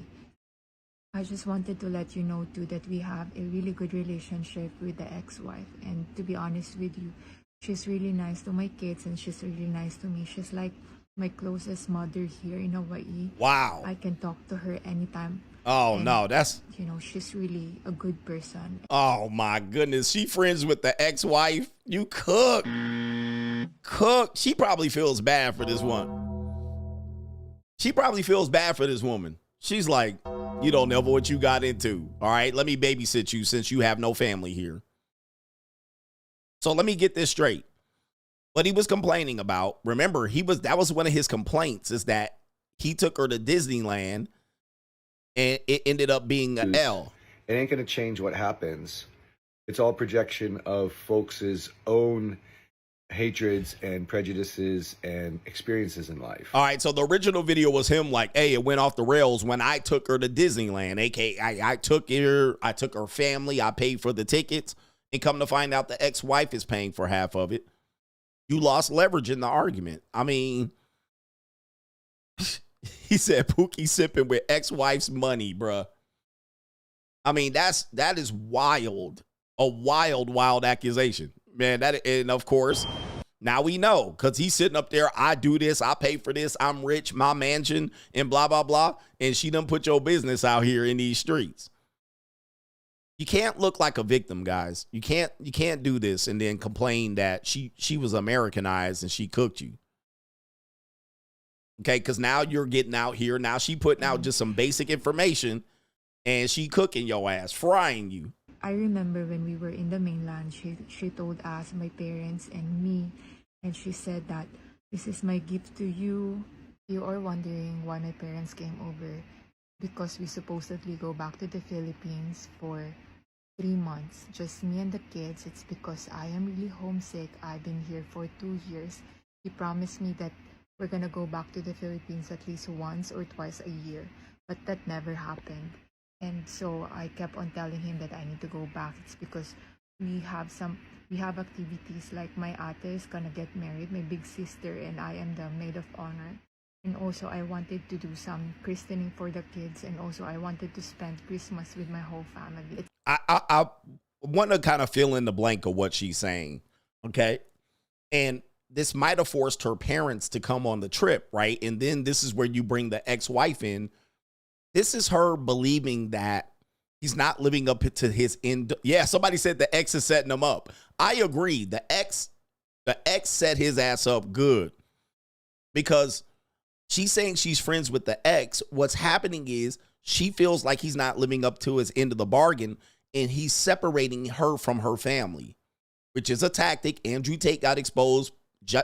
Jason Wallen, whatever his name is, this other guy, he's a red pill guy or whatever. He's an Andrew Tate crony. Where men intentionally separate women and women intentionally separate men from their family and friends so you can gain control. So this is what she's laying down here. That he promised he would take me back to see my family and keep me ingrained in my culture. I don't have money. I don't have a job. I clean. Well, this is basically what she does. I cook, I suck, I shut the fuck up. So you're not living up to that end of the bargain. You're not letting me go back to see my family and get my kids, christening them and all this stuff. That's a horrible testimony right there. And so the ex-wife does the other thing. Oh, I'll help you fly your family out. I'll help you guys go to Disneyland. The ex-wife said, oh, your ex-wife said, oh, I got one for you. I'll fly your parents out. I'll send y'all to Disneyland. Cooked his ass. Cooked. And now she's like jumping on here like, yeah, he's not taking me back to my family. He's not taking me back to the Philippines. He promised that he would. He said every year. Now it's 2.5 years, 3 babies in, not back. All right, that is literally separating somebody from their family. When women do this, we call it out. That's what she's calling him out on. Damn. All right, cooked. So she feeling a little bit like, hey, this ain't working the way you said it would. It's been 2 years since they haven't seen Race and they haven't met Rocky because I gave birth to Rocky here in Hawaii. And, you know, it's just really a family thing. You need to go back. And it's just sad. It's because fast forward to the booking day, already booked going back to the Philippines. And then that same day, he canceled it too. It's because he said that I'm ungrateful. Because I didn't said thank you right away. Because at that time, I got excited. It's because the ex-wife said that she's gonna come. Same day, the same exact day when he booked it, he canceled it right away. And you know, I don't have any choice. It's because I don't have money. I don't have any control about my... And I discovered through... Damn. Hey, there's only so much man defense force we can do. I do not advise, you guys know I'm a fair guy. I don't advise abusing women. I don't advise getting over on women. I don't advise manipulating women. I'm not one of those guys. I advise you guys to stay as healthy as you can. Do not have her be toxic. You not be toxic. So she's putting out here. Now we're going to hear his response to this. She said, hey, he booked the trip. I didn't jump for joy and suck his dick, pause. And so then he went against me and canceled the trip because I didn't thank him right away. This is according to her. We're not just believing her, but he hasn't disputed any of this. And he has a lot of videos here. We don't have that much time, but he hasn't disputed any of this. And then guess what? The ex-wife found out and was like, don't worry, I'll take care of it. But remember, the original context of this was, well, it took 2 years and my wife got Americanized. This right now, according to him and her, this ain't nothing to do with Americanized. This is nothing to do with Americanized. He literally jumped out here and guess what? He ain't looking too good right now. She cooking his ass. And again, she doesn't have money because you guys remember when I tell you, you guys think that you want a woman that you control and she leaves her job. This is another reason why women will not leave their job for you goofy ass men. They're like, hell no, bruh. You're not going to get me. You're not going to get me where you can control me and I can't move. But, you know, women in the Philippines, women in these other countries will gladly do it up until the point where you do too much. You're doing too much. She's like, what am I supposed to do? I don't have money. I don't have a job. And these niggas like, I ain't giving her $100. She a gold digger for giving her $100 a week. She's like, no. All right. And the only saving grace for her is the ex-wife. Oddly enough, her saving lifeline is the ex-wife. If the ex-wife wasn't there, he would have her cooked right now. All right, let's play it. Text that she had been discussing this with her family and making plans to also take the children.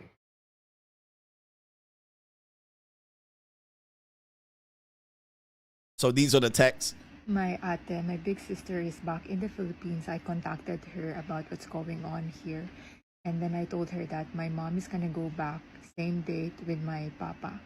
And she needs to book for my ate. But that didn't happen. It's because they had to rebook the ticket for them to go back to the Philippines. It's earlier because my papa supposedly go back to the Philippines on January 5th. But that didn't happen. They went back home yesterday, December 30. And they arrived at December 31.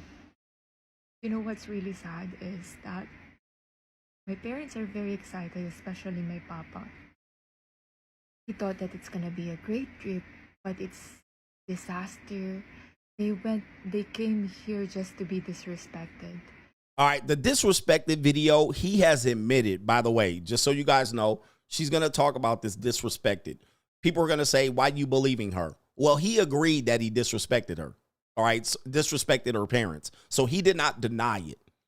Again, this is one of these things where you're like, coach, if there's his story and her story and the truth, then you're like, coach, you're believing this woman? No, I'm not just going to believe her either. If she started off with this video, it would be hard to believe her.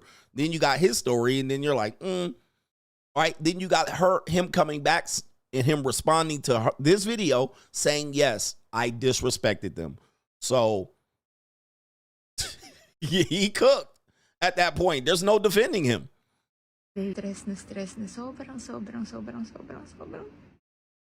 Oh, no, don't cry. Oh, no.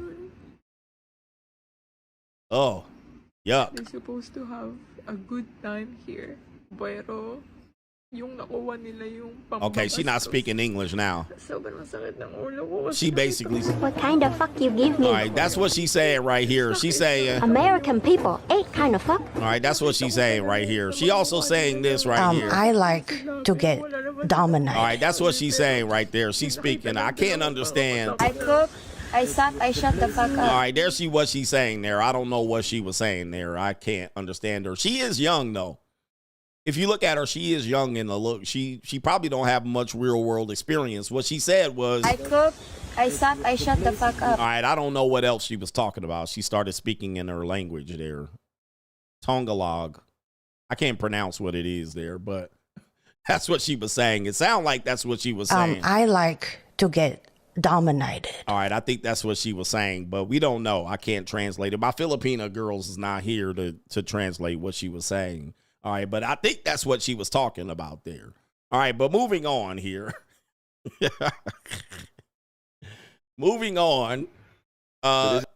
There's another video by Chad, the dad, Chad to dad, in which he says right here, let's see here. Let's see if we can let's see if we can clear this up here. Okay. She buried herself under the covers and said, "Oh my god, oh my god, oh my god." Tagalo. What? Hey everybody, Chad Tagalo. here. Shout out to my Filipinos really out there. Me are the passport bros, the passport bro community, coming at me as hard as the bitter divorcees, saying that I'm giving up the gig, that I'm ruining it for them, that I'm. Somebody said I don't believe her. We're gonna play it for you right here. All right, we're gonna see if she's actually telling the truth. Given the bitter has-beens too much ammunition and fodder, that it's been quiet for a little while in the passport bro world, and so this is the chickens coming home to roost. You know, this is the shoe dropping. All the bros that went out during pandemic, you know, to get their bride and come back and are all starting to have problems now. I don't know. Okay, I'm just being honest about the problems that I'm having with JN, and I don't know if it has anything to do with passport bros or just us as individuals. But I want to tell a little story for all you passport bros. You know, think that you discovered something or you onto something that's now being ruined. This was going on way sooner than now, long before social media, long before the internet. Let me tell you a story about Zenaida Backlash. 1985, I'm taking a break from college. I'm 19 years old and I want to get into the real world, so I start a job as a print operator. Okay. Postal Instant Press on Kapiolani Boulevard. All right, hold on. He been messing with these linglings for a minute here. Is this the video? By the way, just so you can see, there's a lot of videos. All right, there's a lot of videos of him talking here. So it's hard to see. All right, he crashing out. He definitely crashing out here. All right, and then there's the videos of him with the family at Disneyland that his ex-wife paid half for, Universal Studios, I believe, in Florida, and so forth and so on. So it's hard to really get the one. Here it is right here. My Filipino wife has been Americanized. No. That's the original. Wait, that's the original video. All right, let's see here. I just wanted to clarify too that I am not getting any allowance and I don't have credit card. So everything that I am purchasing, I have to ask permission, and this needs to be discussed. So if you wait, hold up, what happened? Where did it go? All right, I just wanted to clarify rage works. Everybody, Chad to Dad here, coming at you with some more rage bait. which I just simply call the truth and reality. And I'm happy today because I get to spend some time with my son as I do a little remodeling in my basement that I've been hanging out. Now, I saw my wife post on TikTok yesterday, I think it was. Yeah, he don't look too good. That she has to have permission to get money. Yeah, actually, that's true. All right, so for people that say I don't believe her, here we go. He about to cook himself right here. All right, hold on for a second. Let's get it centered on the screen. She said, yeah, that's true. She has to get, I just wanted, it's not a surprise here in many of these type of, this is why American modern women are not going for this, giving up their career. Just so you guys know, I'm not agreeing with them. This is exactly why. They do not want to be put in this position, American women. All right, so he just admitted that is true. Everybody, Chad to Dad here, coming at you with some more rage bait, which I just simply call the truth and reality. And I'm happy today because I get to spend some time with my son as I do a little remodeling in my basement that I've been hanging out. Now, I saw my wife post on TikTok yesterday, I think it was, that she has to have permission to get money. Yeah, actually, that's true. And when I thought about it, I realized that was pretty fucking embarrassing. It's not like I spend a lot of money on myself. I don't go drinking with the boys or golfing or play video games, stuff like that. See, my philosophy is the money that I earn is the family's money. There's no mine and all that. But, you know, what she said was pretty triggering. So I want to tell you something. I've come up with a plan. And the plan is for Jayanne to earn the money that she wants. And how are we going to do that? She started a business. She started a business as a landlord.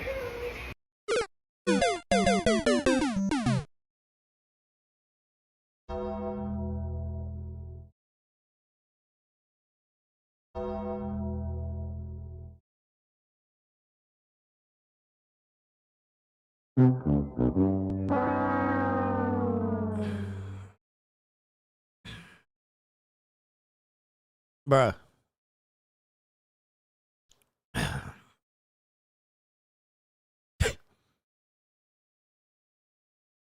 Bruh. Nigga, delete your phone, nigga.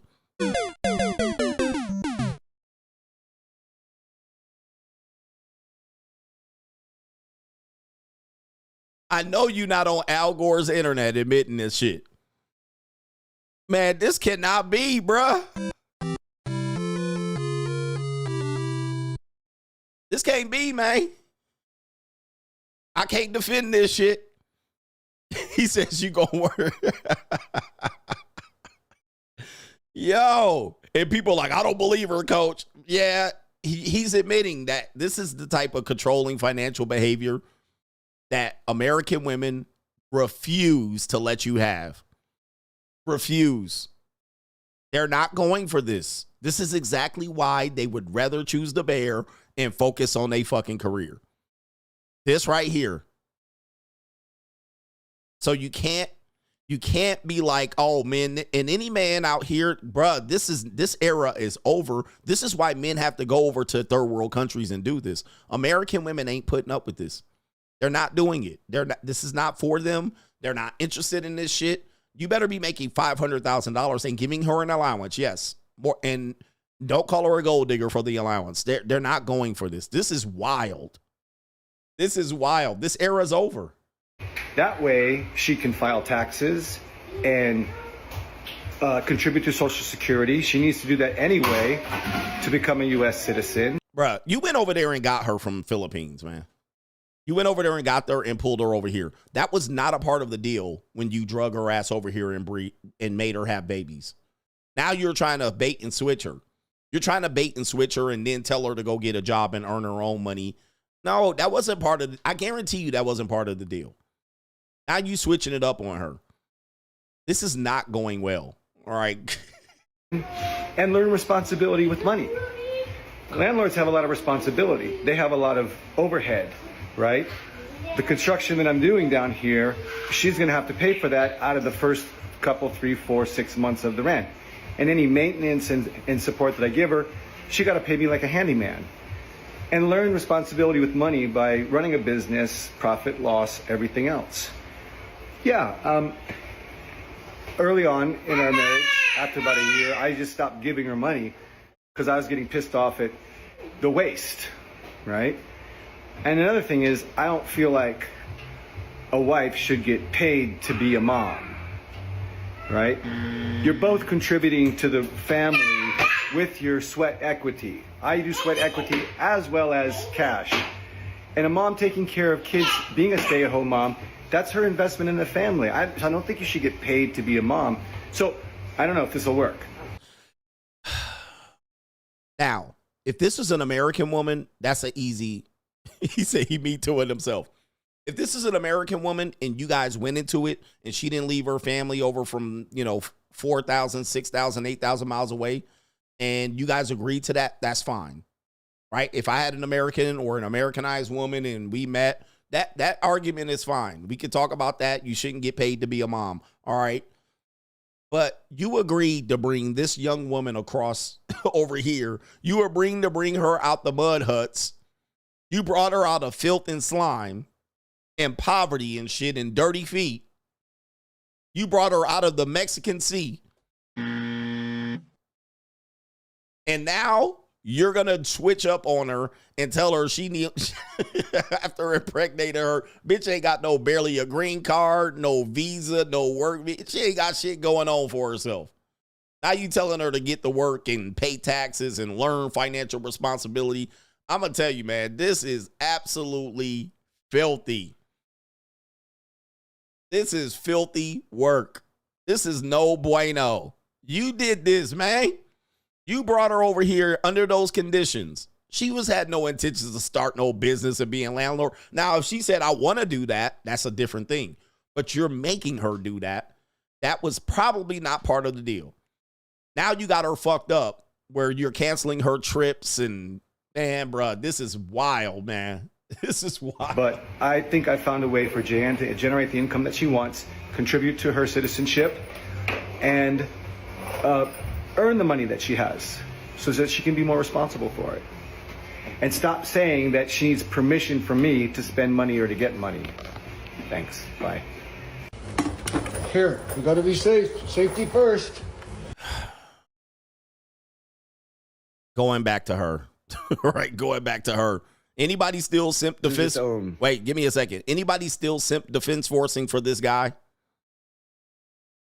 Anybody still simp defense forcing for this guy? All right, there's another video. I can't find it, so I apologize. Hey, this is her with an update, another update. Okay, here we go. I just wanted to give you an update. I am safe and the kids are safe, and I just wanted to thank all of you for your positive comments, supporting me through this process, and I just wanted to let you guys know that I am not setting up any GoFundMe or any donations. It's because I don't want to disappoint people, and part of my culture as much as possible, especially you have children, if you can work things out, just work things out. Since the day that I shared my side of the story, we have been talking, and also we came up to some resolutions and conditions that now that I am 6 weeks pregnant, I am going back to the Philippines on my second trimester. I know it's not a good idea for me to go back to the Philippines because something might happen, but for me it's really important for me to go back. It's because this is also one of our problems, one of the root of our problems, that me longing to my home country and him thinking that I don't like to be in here. So we're just resolving little by little. I just wanted to clarify too that I am not getting any allowance and I don't have credit card. So everything that I am purchasing, I have to ask permission, and this needs to be discussed. So if you want something, we're gonna discuss it. This is how our marriage works. Honestly, I'm not the typical Filipina that's sending money to support my family back home, and I cannot send any money because I don't have it, first of all. And also, my family have a business in Manila. We have businesses there. Our parents send us to a nice school growing up, so basically we have the money growing up, and I honestly have to say this, that I have eaten really great restaurants back home than here because it's really expensive here. Anyway, just wanted to say thank you, everybody. My man said a 50-50 passport, bro, is insane. Bruh, you a passport bro. If you a passport bro, you go to the Philippines and you bring her back and make her live 50-50. That's nasty work, bruh. Bruh, no way. You got a 50-50 relationship with a passport girl. Yo, man, bro. 50-50 passport, bro. Now that you're here, you're going to be 50-50 relationship. Negro, please. Anybody defense forcing for this nigga? I mean, come on, bro. Come on, man. I'm trying to find this other video right here. There ain't no way. You could have got an well, obviously, I hate to say this. You couldn't got an American wife. Somebody said this is a psyops. Somebody said this is a psyop. I mean, come on, man. This cannot be real. All right, I got to find the video where he admits to pissing off the parents. Here we go. I think this is the video. People are clowning him too. Who thinks this is a psyop?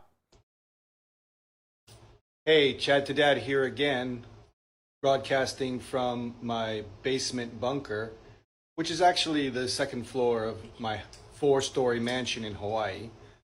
This is my tech room where I build servers and computers. I'd like to give you an update and talk about 3 things. The first thing is the fires in LA. Okay. You know, it really puts into perspective. Next. And I will continue the story of Jayann and I on those channels if TikTok shuts down. Now, Jayann and I are still separated. I've been living downstairs. This is my inner sanctum, if you will. I'm doing my own laundry and folding my own clothes. And I go upstairs to play with the kids, and we've been talking a lot.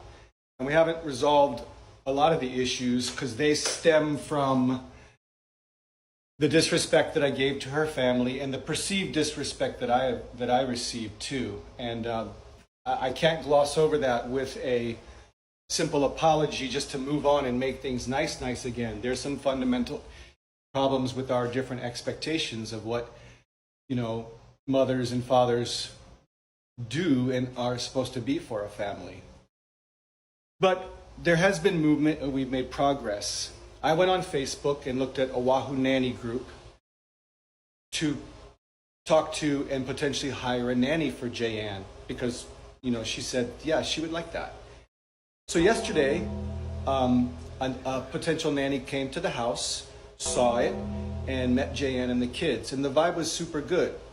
And the reason I'm strolling around down here is because this basement bunker that I've been living would actually be the quarters for a live-in nanny. Now, in one of my last posts, I talked about this being a rental unit that Jayann would manage to earn some income, but that may change to be used as, you know, quarters for the nanny. And the idea is to get Jayann some help, because I have listened to y'all, and where I don't agree that I'm an abusive, controlling old dude, I understand Jayann's needs a lot better. And she just wants better care, especially in this delicate time in her first trimester. And it doesn't compare to a house being burnt down, but our home is a disaster area, destroyed by 2 toddlers and now a 3rd on the way. So this nanny who may come on board and be a part of this family is going to help Jayann with that. She's got impeccable credentials, willing to do. Is she Filipina too? He gonna be fucking the nanny. Who thinks he gonna be fucking the nanny? Man, if this woman don't end up in the body bag, somebody help this woman. Jesus Christ, you gonna bring in a nanny? This cannot be real. Cannot be real, bro. I mean, I'm convinced that somebody is setting this up. This is a skit. This is not real.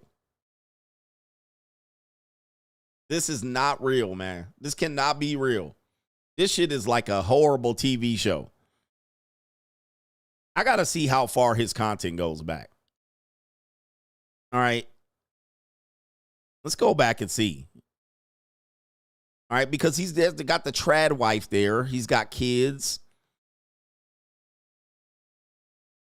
There she is right there. All right, so he's showcasing the wife. This is 2024. Okay, so October 2024. So that's fairly recent. That's fairly recent. This is 2023, okay? October 2023. There he is showing her off. This is 2023. Supercar date.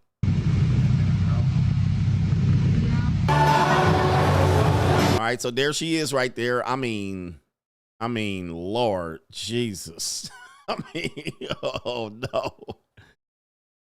I mean, Ninja, you went over there and got the stock factory issue Filipina. Not to say she ain't ugly. I mean, but you got the basic model edition. I mean, hey, everybody deserves something, man. You got the fucking... I know you ain't showing her off, my Ninja. She not ugly, though. I'm just saying. So let's go back. It looks like they were going to do a podcast. Okay, there's the YouTube channel. That's back in this July of 2023. So it does look like they had some ambitions to kind of capitalize off this. All right, so they had some ambitions to kind of capitalize off this passport thing here. All right, Gold Digger here. Here we go. All right, this is in April of 2023. Dream Wife.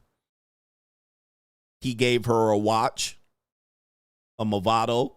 I'm just investigating. You guys don't have to stick around. Something seems suspect here. Okay, we got Passport Babes here. It looks like maybe this is her sister. He took 2 Filipinas out. There they go right there. The other girl looked better than her. All right. Well, they kind of, okay. Damn, which one's the wife here? I can't tell. I think the one on the right is the wife. All right, the other girl seems cuter. Let me see how far it goes back. There they are again. Not all Passport Babes are the same. Okay, there's the end right here. This is the last video. So this is 2023. Ow, fuck. Oh, I couldn't even get to the point where I was saying, well, so... Give me a second here. Ow, fuck. Shut elbows. 1, 2, 3. Hello guys, welcome back to my channel. So we have Cont here. Our guest, it's because today we will talk about Passport Bros, and he's the best guest to have, right? Why am I the best guest to have? Because I used my passport to go to the Philippines to meet her. Oh, the humanity.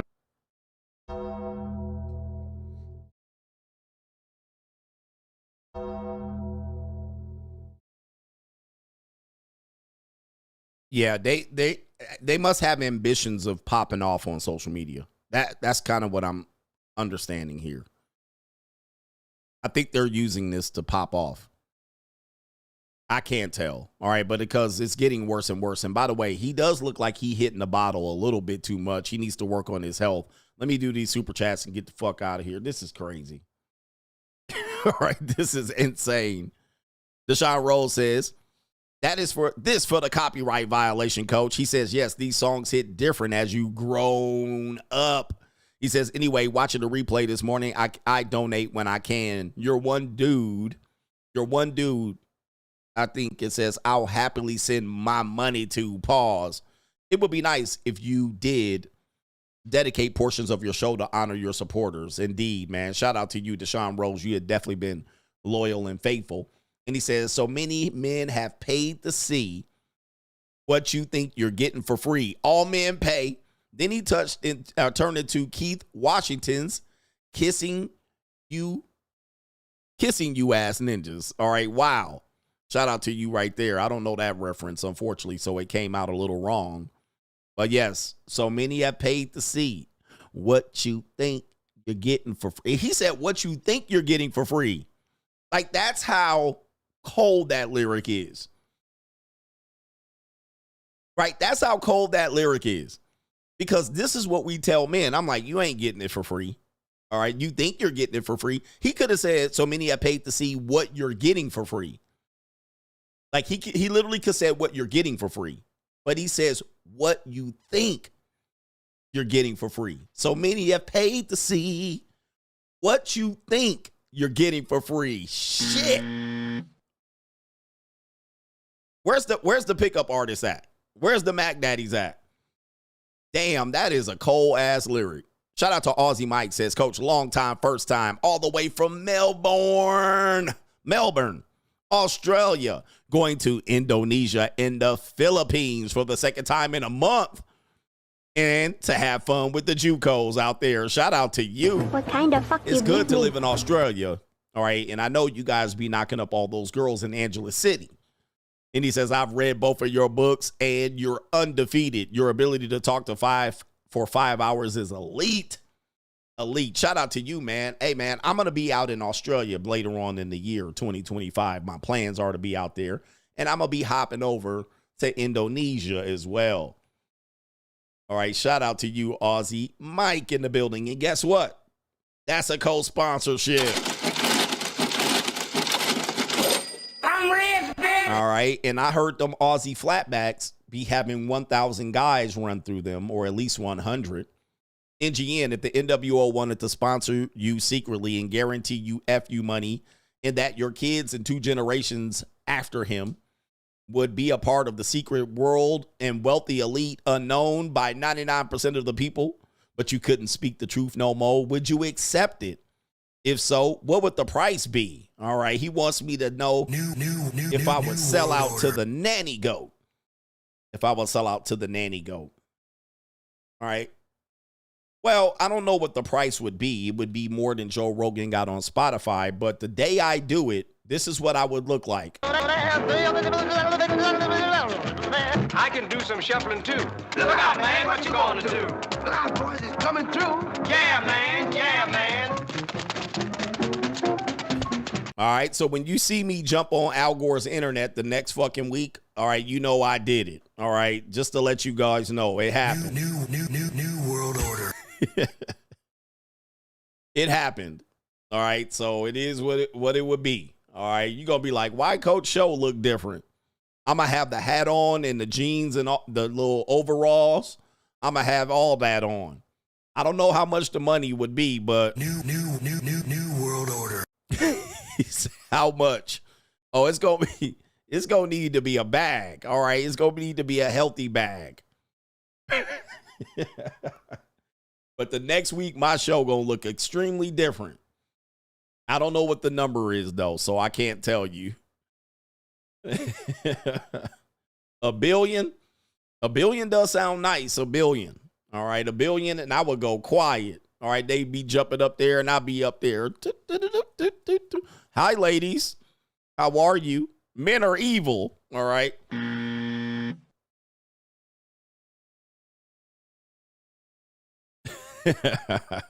It'd have to be a couple bill for me to humiliate myself. But maybe if you want to cut the check.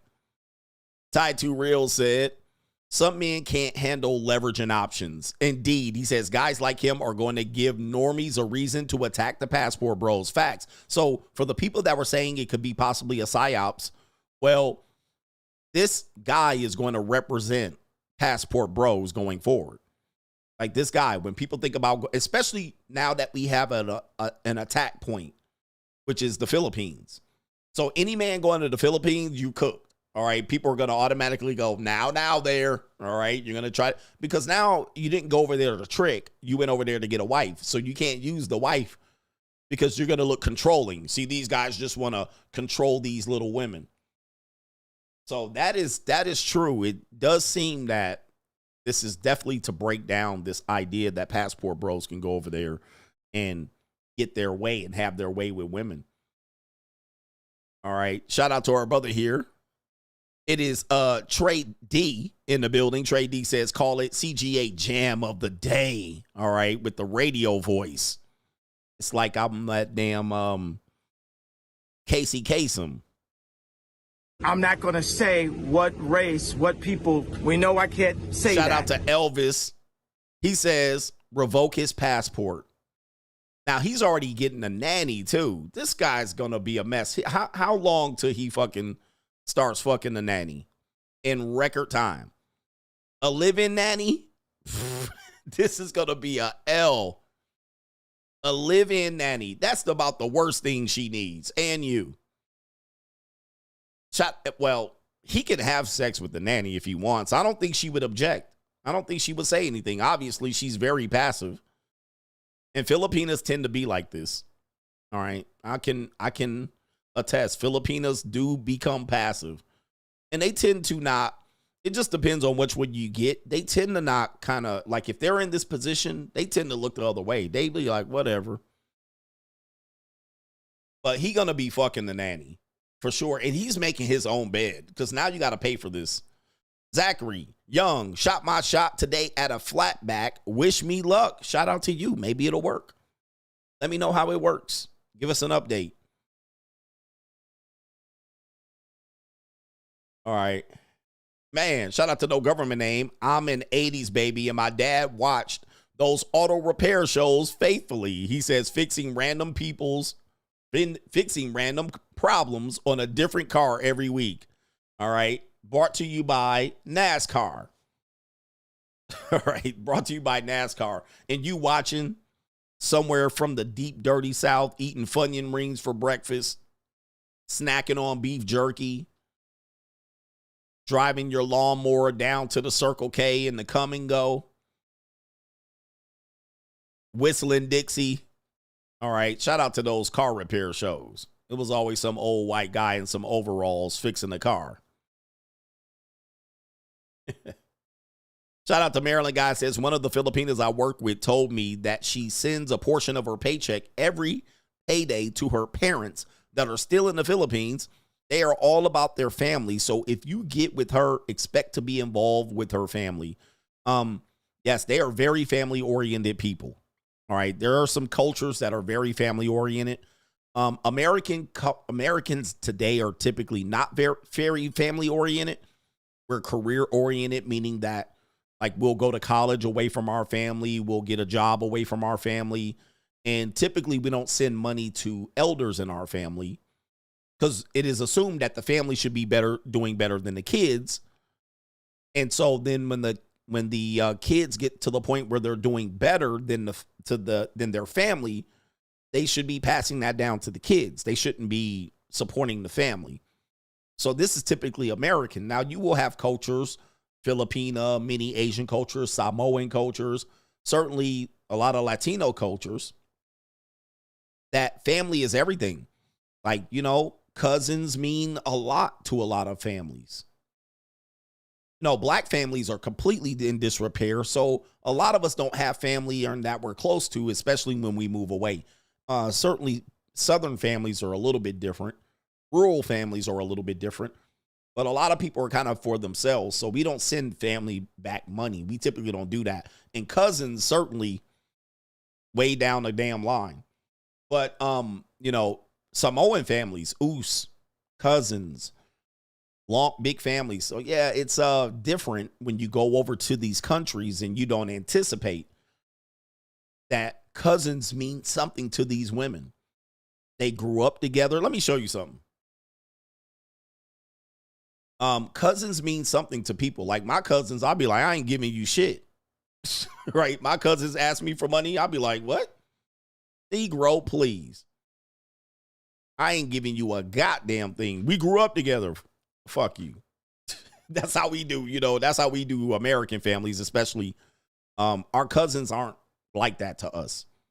They're not considered. Sometimes people don't consider cousins family like that. Some people do, some people don't. They're not like tight, like brothers like that. But when you talk about Filipinas, Samoan, all right, many of these cultures, even La Familia, Mexican, family mean everything. Cousins mean everything. Prima. So you can't just take the woman away from her family. So you go over there and you take her away. She could be like, what about my cousins and my sisters and this, that? Yeah, you got to be ready for that. You might not support the entire family. And sometimes these people are old. You take care of your family in many of these cultures. Us, we be like, oh, you can't take care of yourself? Right to the fucking nursing home you go. Right to the nursing home. Take your ass to the nursing home, and I'll visit you maybe once a month. And when we visit you once a month, and you out there playing shuffleboard, pissing on yourself, I hope the goddamn nurse takes care of you. All right, fuck all that. You ain't doing all that. And you, I hope you saved for it, mama. Daddy, I hope you saved for your nursing home, because I ain't paying for it. Okay?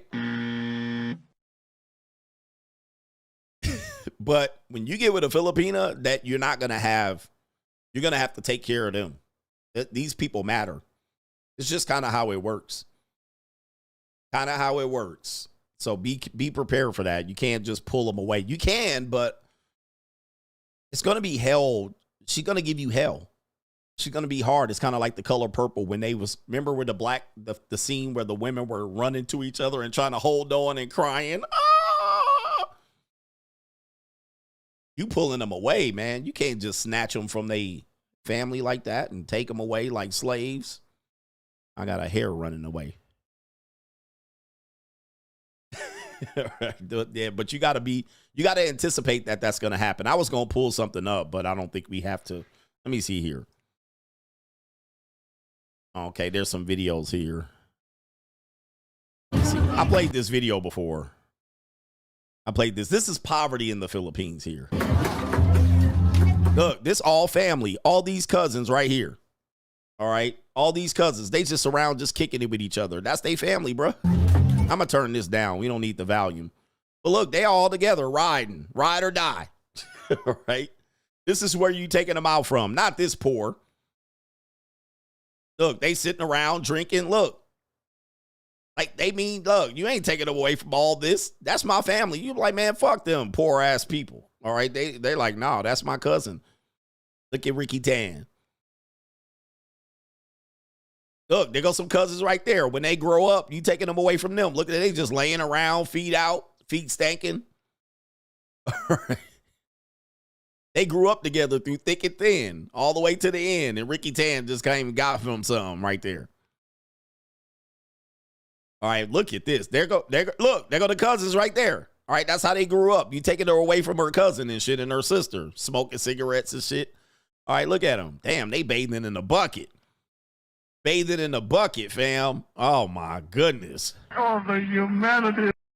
Like, this is extreme poverty, fam. This is, look. There they are. Look at them. They having a party. Look, there they go. All the cousins and the sisters and brothers. And you just gonna snatch them out of there and be like, man, forget that family. They not gonna do it.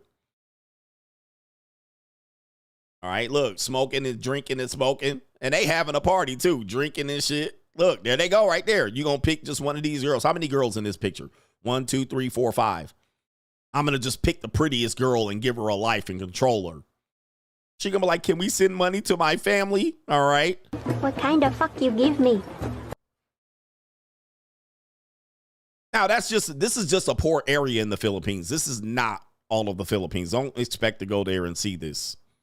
It's like going to the favelas in Brazil. That's not all of Brazil. All right. So, but this is just an example that I could just pull up. Like, family is everything, man, even through thick and thin. There they go. They just chilling and shit. Look, drinking, smoking, straight West Coasting. All right. All right. Anyway. Whew, that's tough, man. That's tough living. And how people procreating in that shit. Like, how people be like, all right, lay down, let's have sex. Like, oh, my Lord. Like, you see there's shit everywhere. It doesn't matter. hypergamy is not very rampant over there. I wonder what hypergamy is in that area. Ken Rose with the thumbs up. We got our brother Justin O says, I don't blame these American women when I hear ninjas complain about $100 a week for a woman to get some damn snacks. That was a mind-blowing realization as to how far men are away from understanding that if you want kids and family and girlfriends and wives, what are y'all doing out here? They literally called that one woman a gold digger because of $100 a week. Like that is, I'm like, please don't have kids. Please do not procreate. I understand gold diggers. I understand women using men as pet wallets, but some of y'all just don't need to procreate. Please end your DNA and your lineage. You don't deserve no pussy. Like, you don't deserve nothing. All right, because I'm not going to argue $100 a week is gold digging. Like, that is mind-boggling. Like, you don't deserve anything at this point.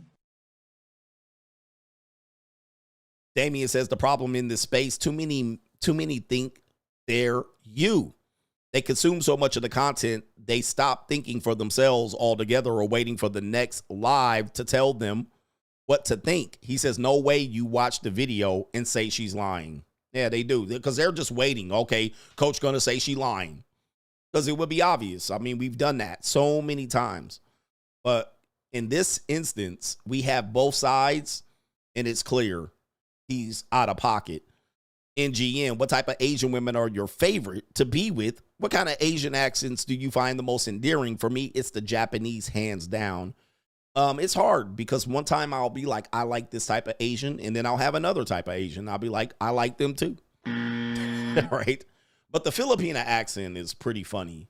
It's pretty like endearing because they really be trying to, it's not aggressive. They be trying to hit you with the, hold on for a second. Let me see here. There's a meme. Let me see here. Meme. When you date a Filipina girl. If I can find it.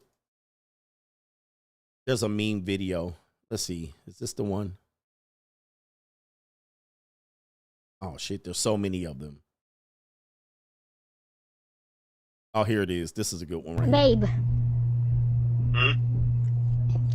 I just want you to put my picture as your profile picture in your TikTok. All right. Yeah, man. They do become a little clingy sometimes. That don't mean you can't have other girlfriends, just so you know. But they do get a little bit like, okay, you're mine ass shit, you know. Babe. I just want you to put my picture as your profile picture in your TikTok. All right, anyway. It's something like that. It's something like that. But what type are my favorite accents? That gotta be one. That's a good one. The other part of it is sometimes you have, damn, y'all still super chatting. I was supposed to be out of here, bro. All right, but sometimes that the other side is you get a condescending Americanized one, Asian woman. It's a little interesting. Blue Bag, and seems like Buddy hit the lotto. What does he do? He crashes out, then runs to TikTok, whines like a woman. He says, I got to question this Chad to dab moniker. # free Diddy. Them hoes lying. Yes, they are. Them hoes lying. Yeah, he's out of control. Then he says, do you think, NGN, do you want us to recommend? So, please don't. No, because it's going to go overboard. I do one time, and then y'all be like, do this song. And then I'm like, that'll be every show. Don't recommend songs. All right. It'll be if I'm feeling something. But, and he says, FYI, the Brokies, the best post on locals can only be seen for paid supporters. What's the color purple equivalent for Gen A? Color purple.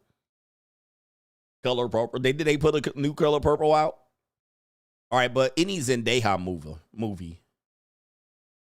And JB, okay, Coach Gang, what the F? She got the dog in the bathroom while running the shower, but I didn't see her take any PB, peanut butter, with her. So I'm waiting for her a clean poom poom. This is a little odd. Maybe I need to leave. She took a shower. Okay, she took the dog to the showers. Looks like you're at a girl's house. I need a girl who's mine. Oh, mine. I need a girl in my life. All right, shout out to you. I hope you get it. G Money says, crazy work. Chad to dad had no plan, no game. His only game is control. And I'll kind of warned you of this as men. I know things are messed up in the relationship marketplace, but when you go to control of the woman, you make yourself your own prisoner. So men start going, keep her in check and get her. You don't realize how much energy. That's not free agent. It doesn't prove anything. You make yourself your own prisoner. That's why I don't advocate for keeping women in check. When I hear that, I'll be like, I don't advocate for that. Why? Because I want to be free of that. Keeping women in check is way too much work, way too much energy. Nigga, you ain't got that much petty. I know you young niggas think that that's going to be the end all be all. And in America, you kind of fucked on that. So there's too many outs for her. So when I see men immediately go to control in a means to but what the control looks like is you're limiting her access. You go to usury, limiting her access, telling her what to do. You immediately go to that first as a means to keep your relationship going. And I'd be like, I don't co-sign that. You know why? That's way too much fucking work. For what? For what little in return? Very little in return. So you get her to have sex when you want to have sex. It ain't the best type of sex that you're going to have. I'm telling you, do not go to the control part. You imprison yourself. It's not that you can't, but you go to masculine frame, you're going to stress yourself out. Then you're going to crash out once she shit tests you, because she will. And she will realize that she can get your attention by making you crash out. She will find ways to manipulate you. And while you think you're controlling and bullying and intimidating her and she's cowering in the corner, you don't realize you're losing. You end up losing that long term. I don't advocate for keeping bitches in check. I don't advocate for that. That is not healthy for you. Certainly is not healthy for her. But it is not healthy for you long term. It is not a good long term plan. It is not a good long term plan. You're gonna find a knife in your fucking back. You're gonna the only way she's gonna get out is kill you. All right, or send you to jail. This is not a good manly principle. Shout out to the guys that advocate for that. I will never advocate for that. Now, I have had jokes where I said, if a woman wanted me to marry her, I will make her sign over her direct deposit. The reason I say that is because I know she won't do it. So I get out of the marriage conversation. I know she won't do it. There's a 99.9% chance no woman is ever going to do that. Here, sign your direct deposit over. That's just me getting out of her trying to get me to the altar, trying to manipulate me. She's not going to do it. So, but I'm just telling you, man, do not do this. It is not a good long-term plan. It might work in the short term or the interim. You're going to be replacing bitches, and you're going to take that toxic behavior to the next woman, and eventually you're going to run out of rope and hang yourself.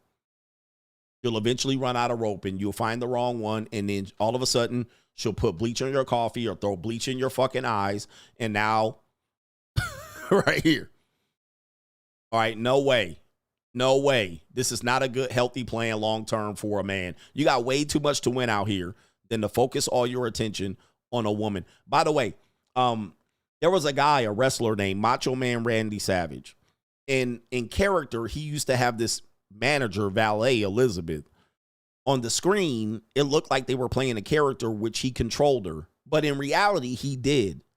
He was literally controlling her and separating herself and dictating where she can sit and keeping her, according to other people, walled off away from the other wrestlers so they don't fuck her and all this shit. Way too much energy. This nigga died in his 50s and he died without Elizabeth. And both of them end up dead. She ended up dying of a drug habit. And she ended up with another wrestler, ended up being with another wrestler at the end of the day. So all that controlling ultimately led her and him to his death. All right. And she ended up going with another wrestler anyway. So I'm using this as an example. You guys do all of this and think, yeah, this works for about a year or two. It ain't going to work for 10, 20, 30, 40 fucking years. It's not. So when I tell men, you have way too much to gain in this world than to focus all your attention on one woman, right? To control her for how long? Eventually, it's not going to work. Eventually, it's going to run out, or you'll be lucky to come out alive at the end of the fucking day. All right, it's very, very horrible situation all around. I don't advise it for men because men are very short-term thinkers, and you're also can't understand normal thinkers. All right, and you try to convince men that this is a way out, and it's a short-term plan. There's too many women out here. There's too many opportunities. There's too many dollars. There's too many airports. There's too many passports. There's too many motherfucking people out here to be trying to control one woman. Big Boss Man says $100 can stretch a long way in the Philippines. I can feed a lot of people, let alone a lot of women with that. Facts. You can buy a lot of rice with $100. Okay. You can buy a lot of rice. There's too much opportunities for men, and you guys literally get tunnel vision on one little thing to make yourself feel powerful. And then when you lose that, you crash out. Sayonara. Arrivederci. Obrigado. All right. Shout out to everybody. Ciao, ciao. Goodbye. Good night. All right. And it's buon noche. Buon noche. All right. Shout out to everybody. Good night. Buenos dias. Buenos noches. And all of that in a bag of chips ahoy. We out of here. Peace.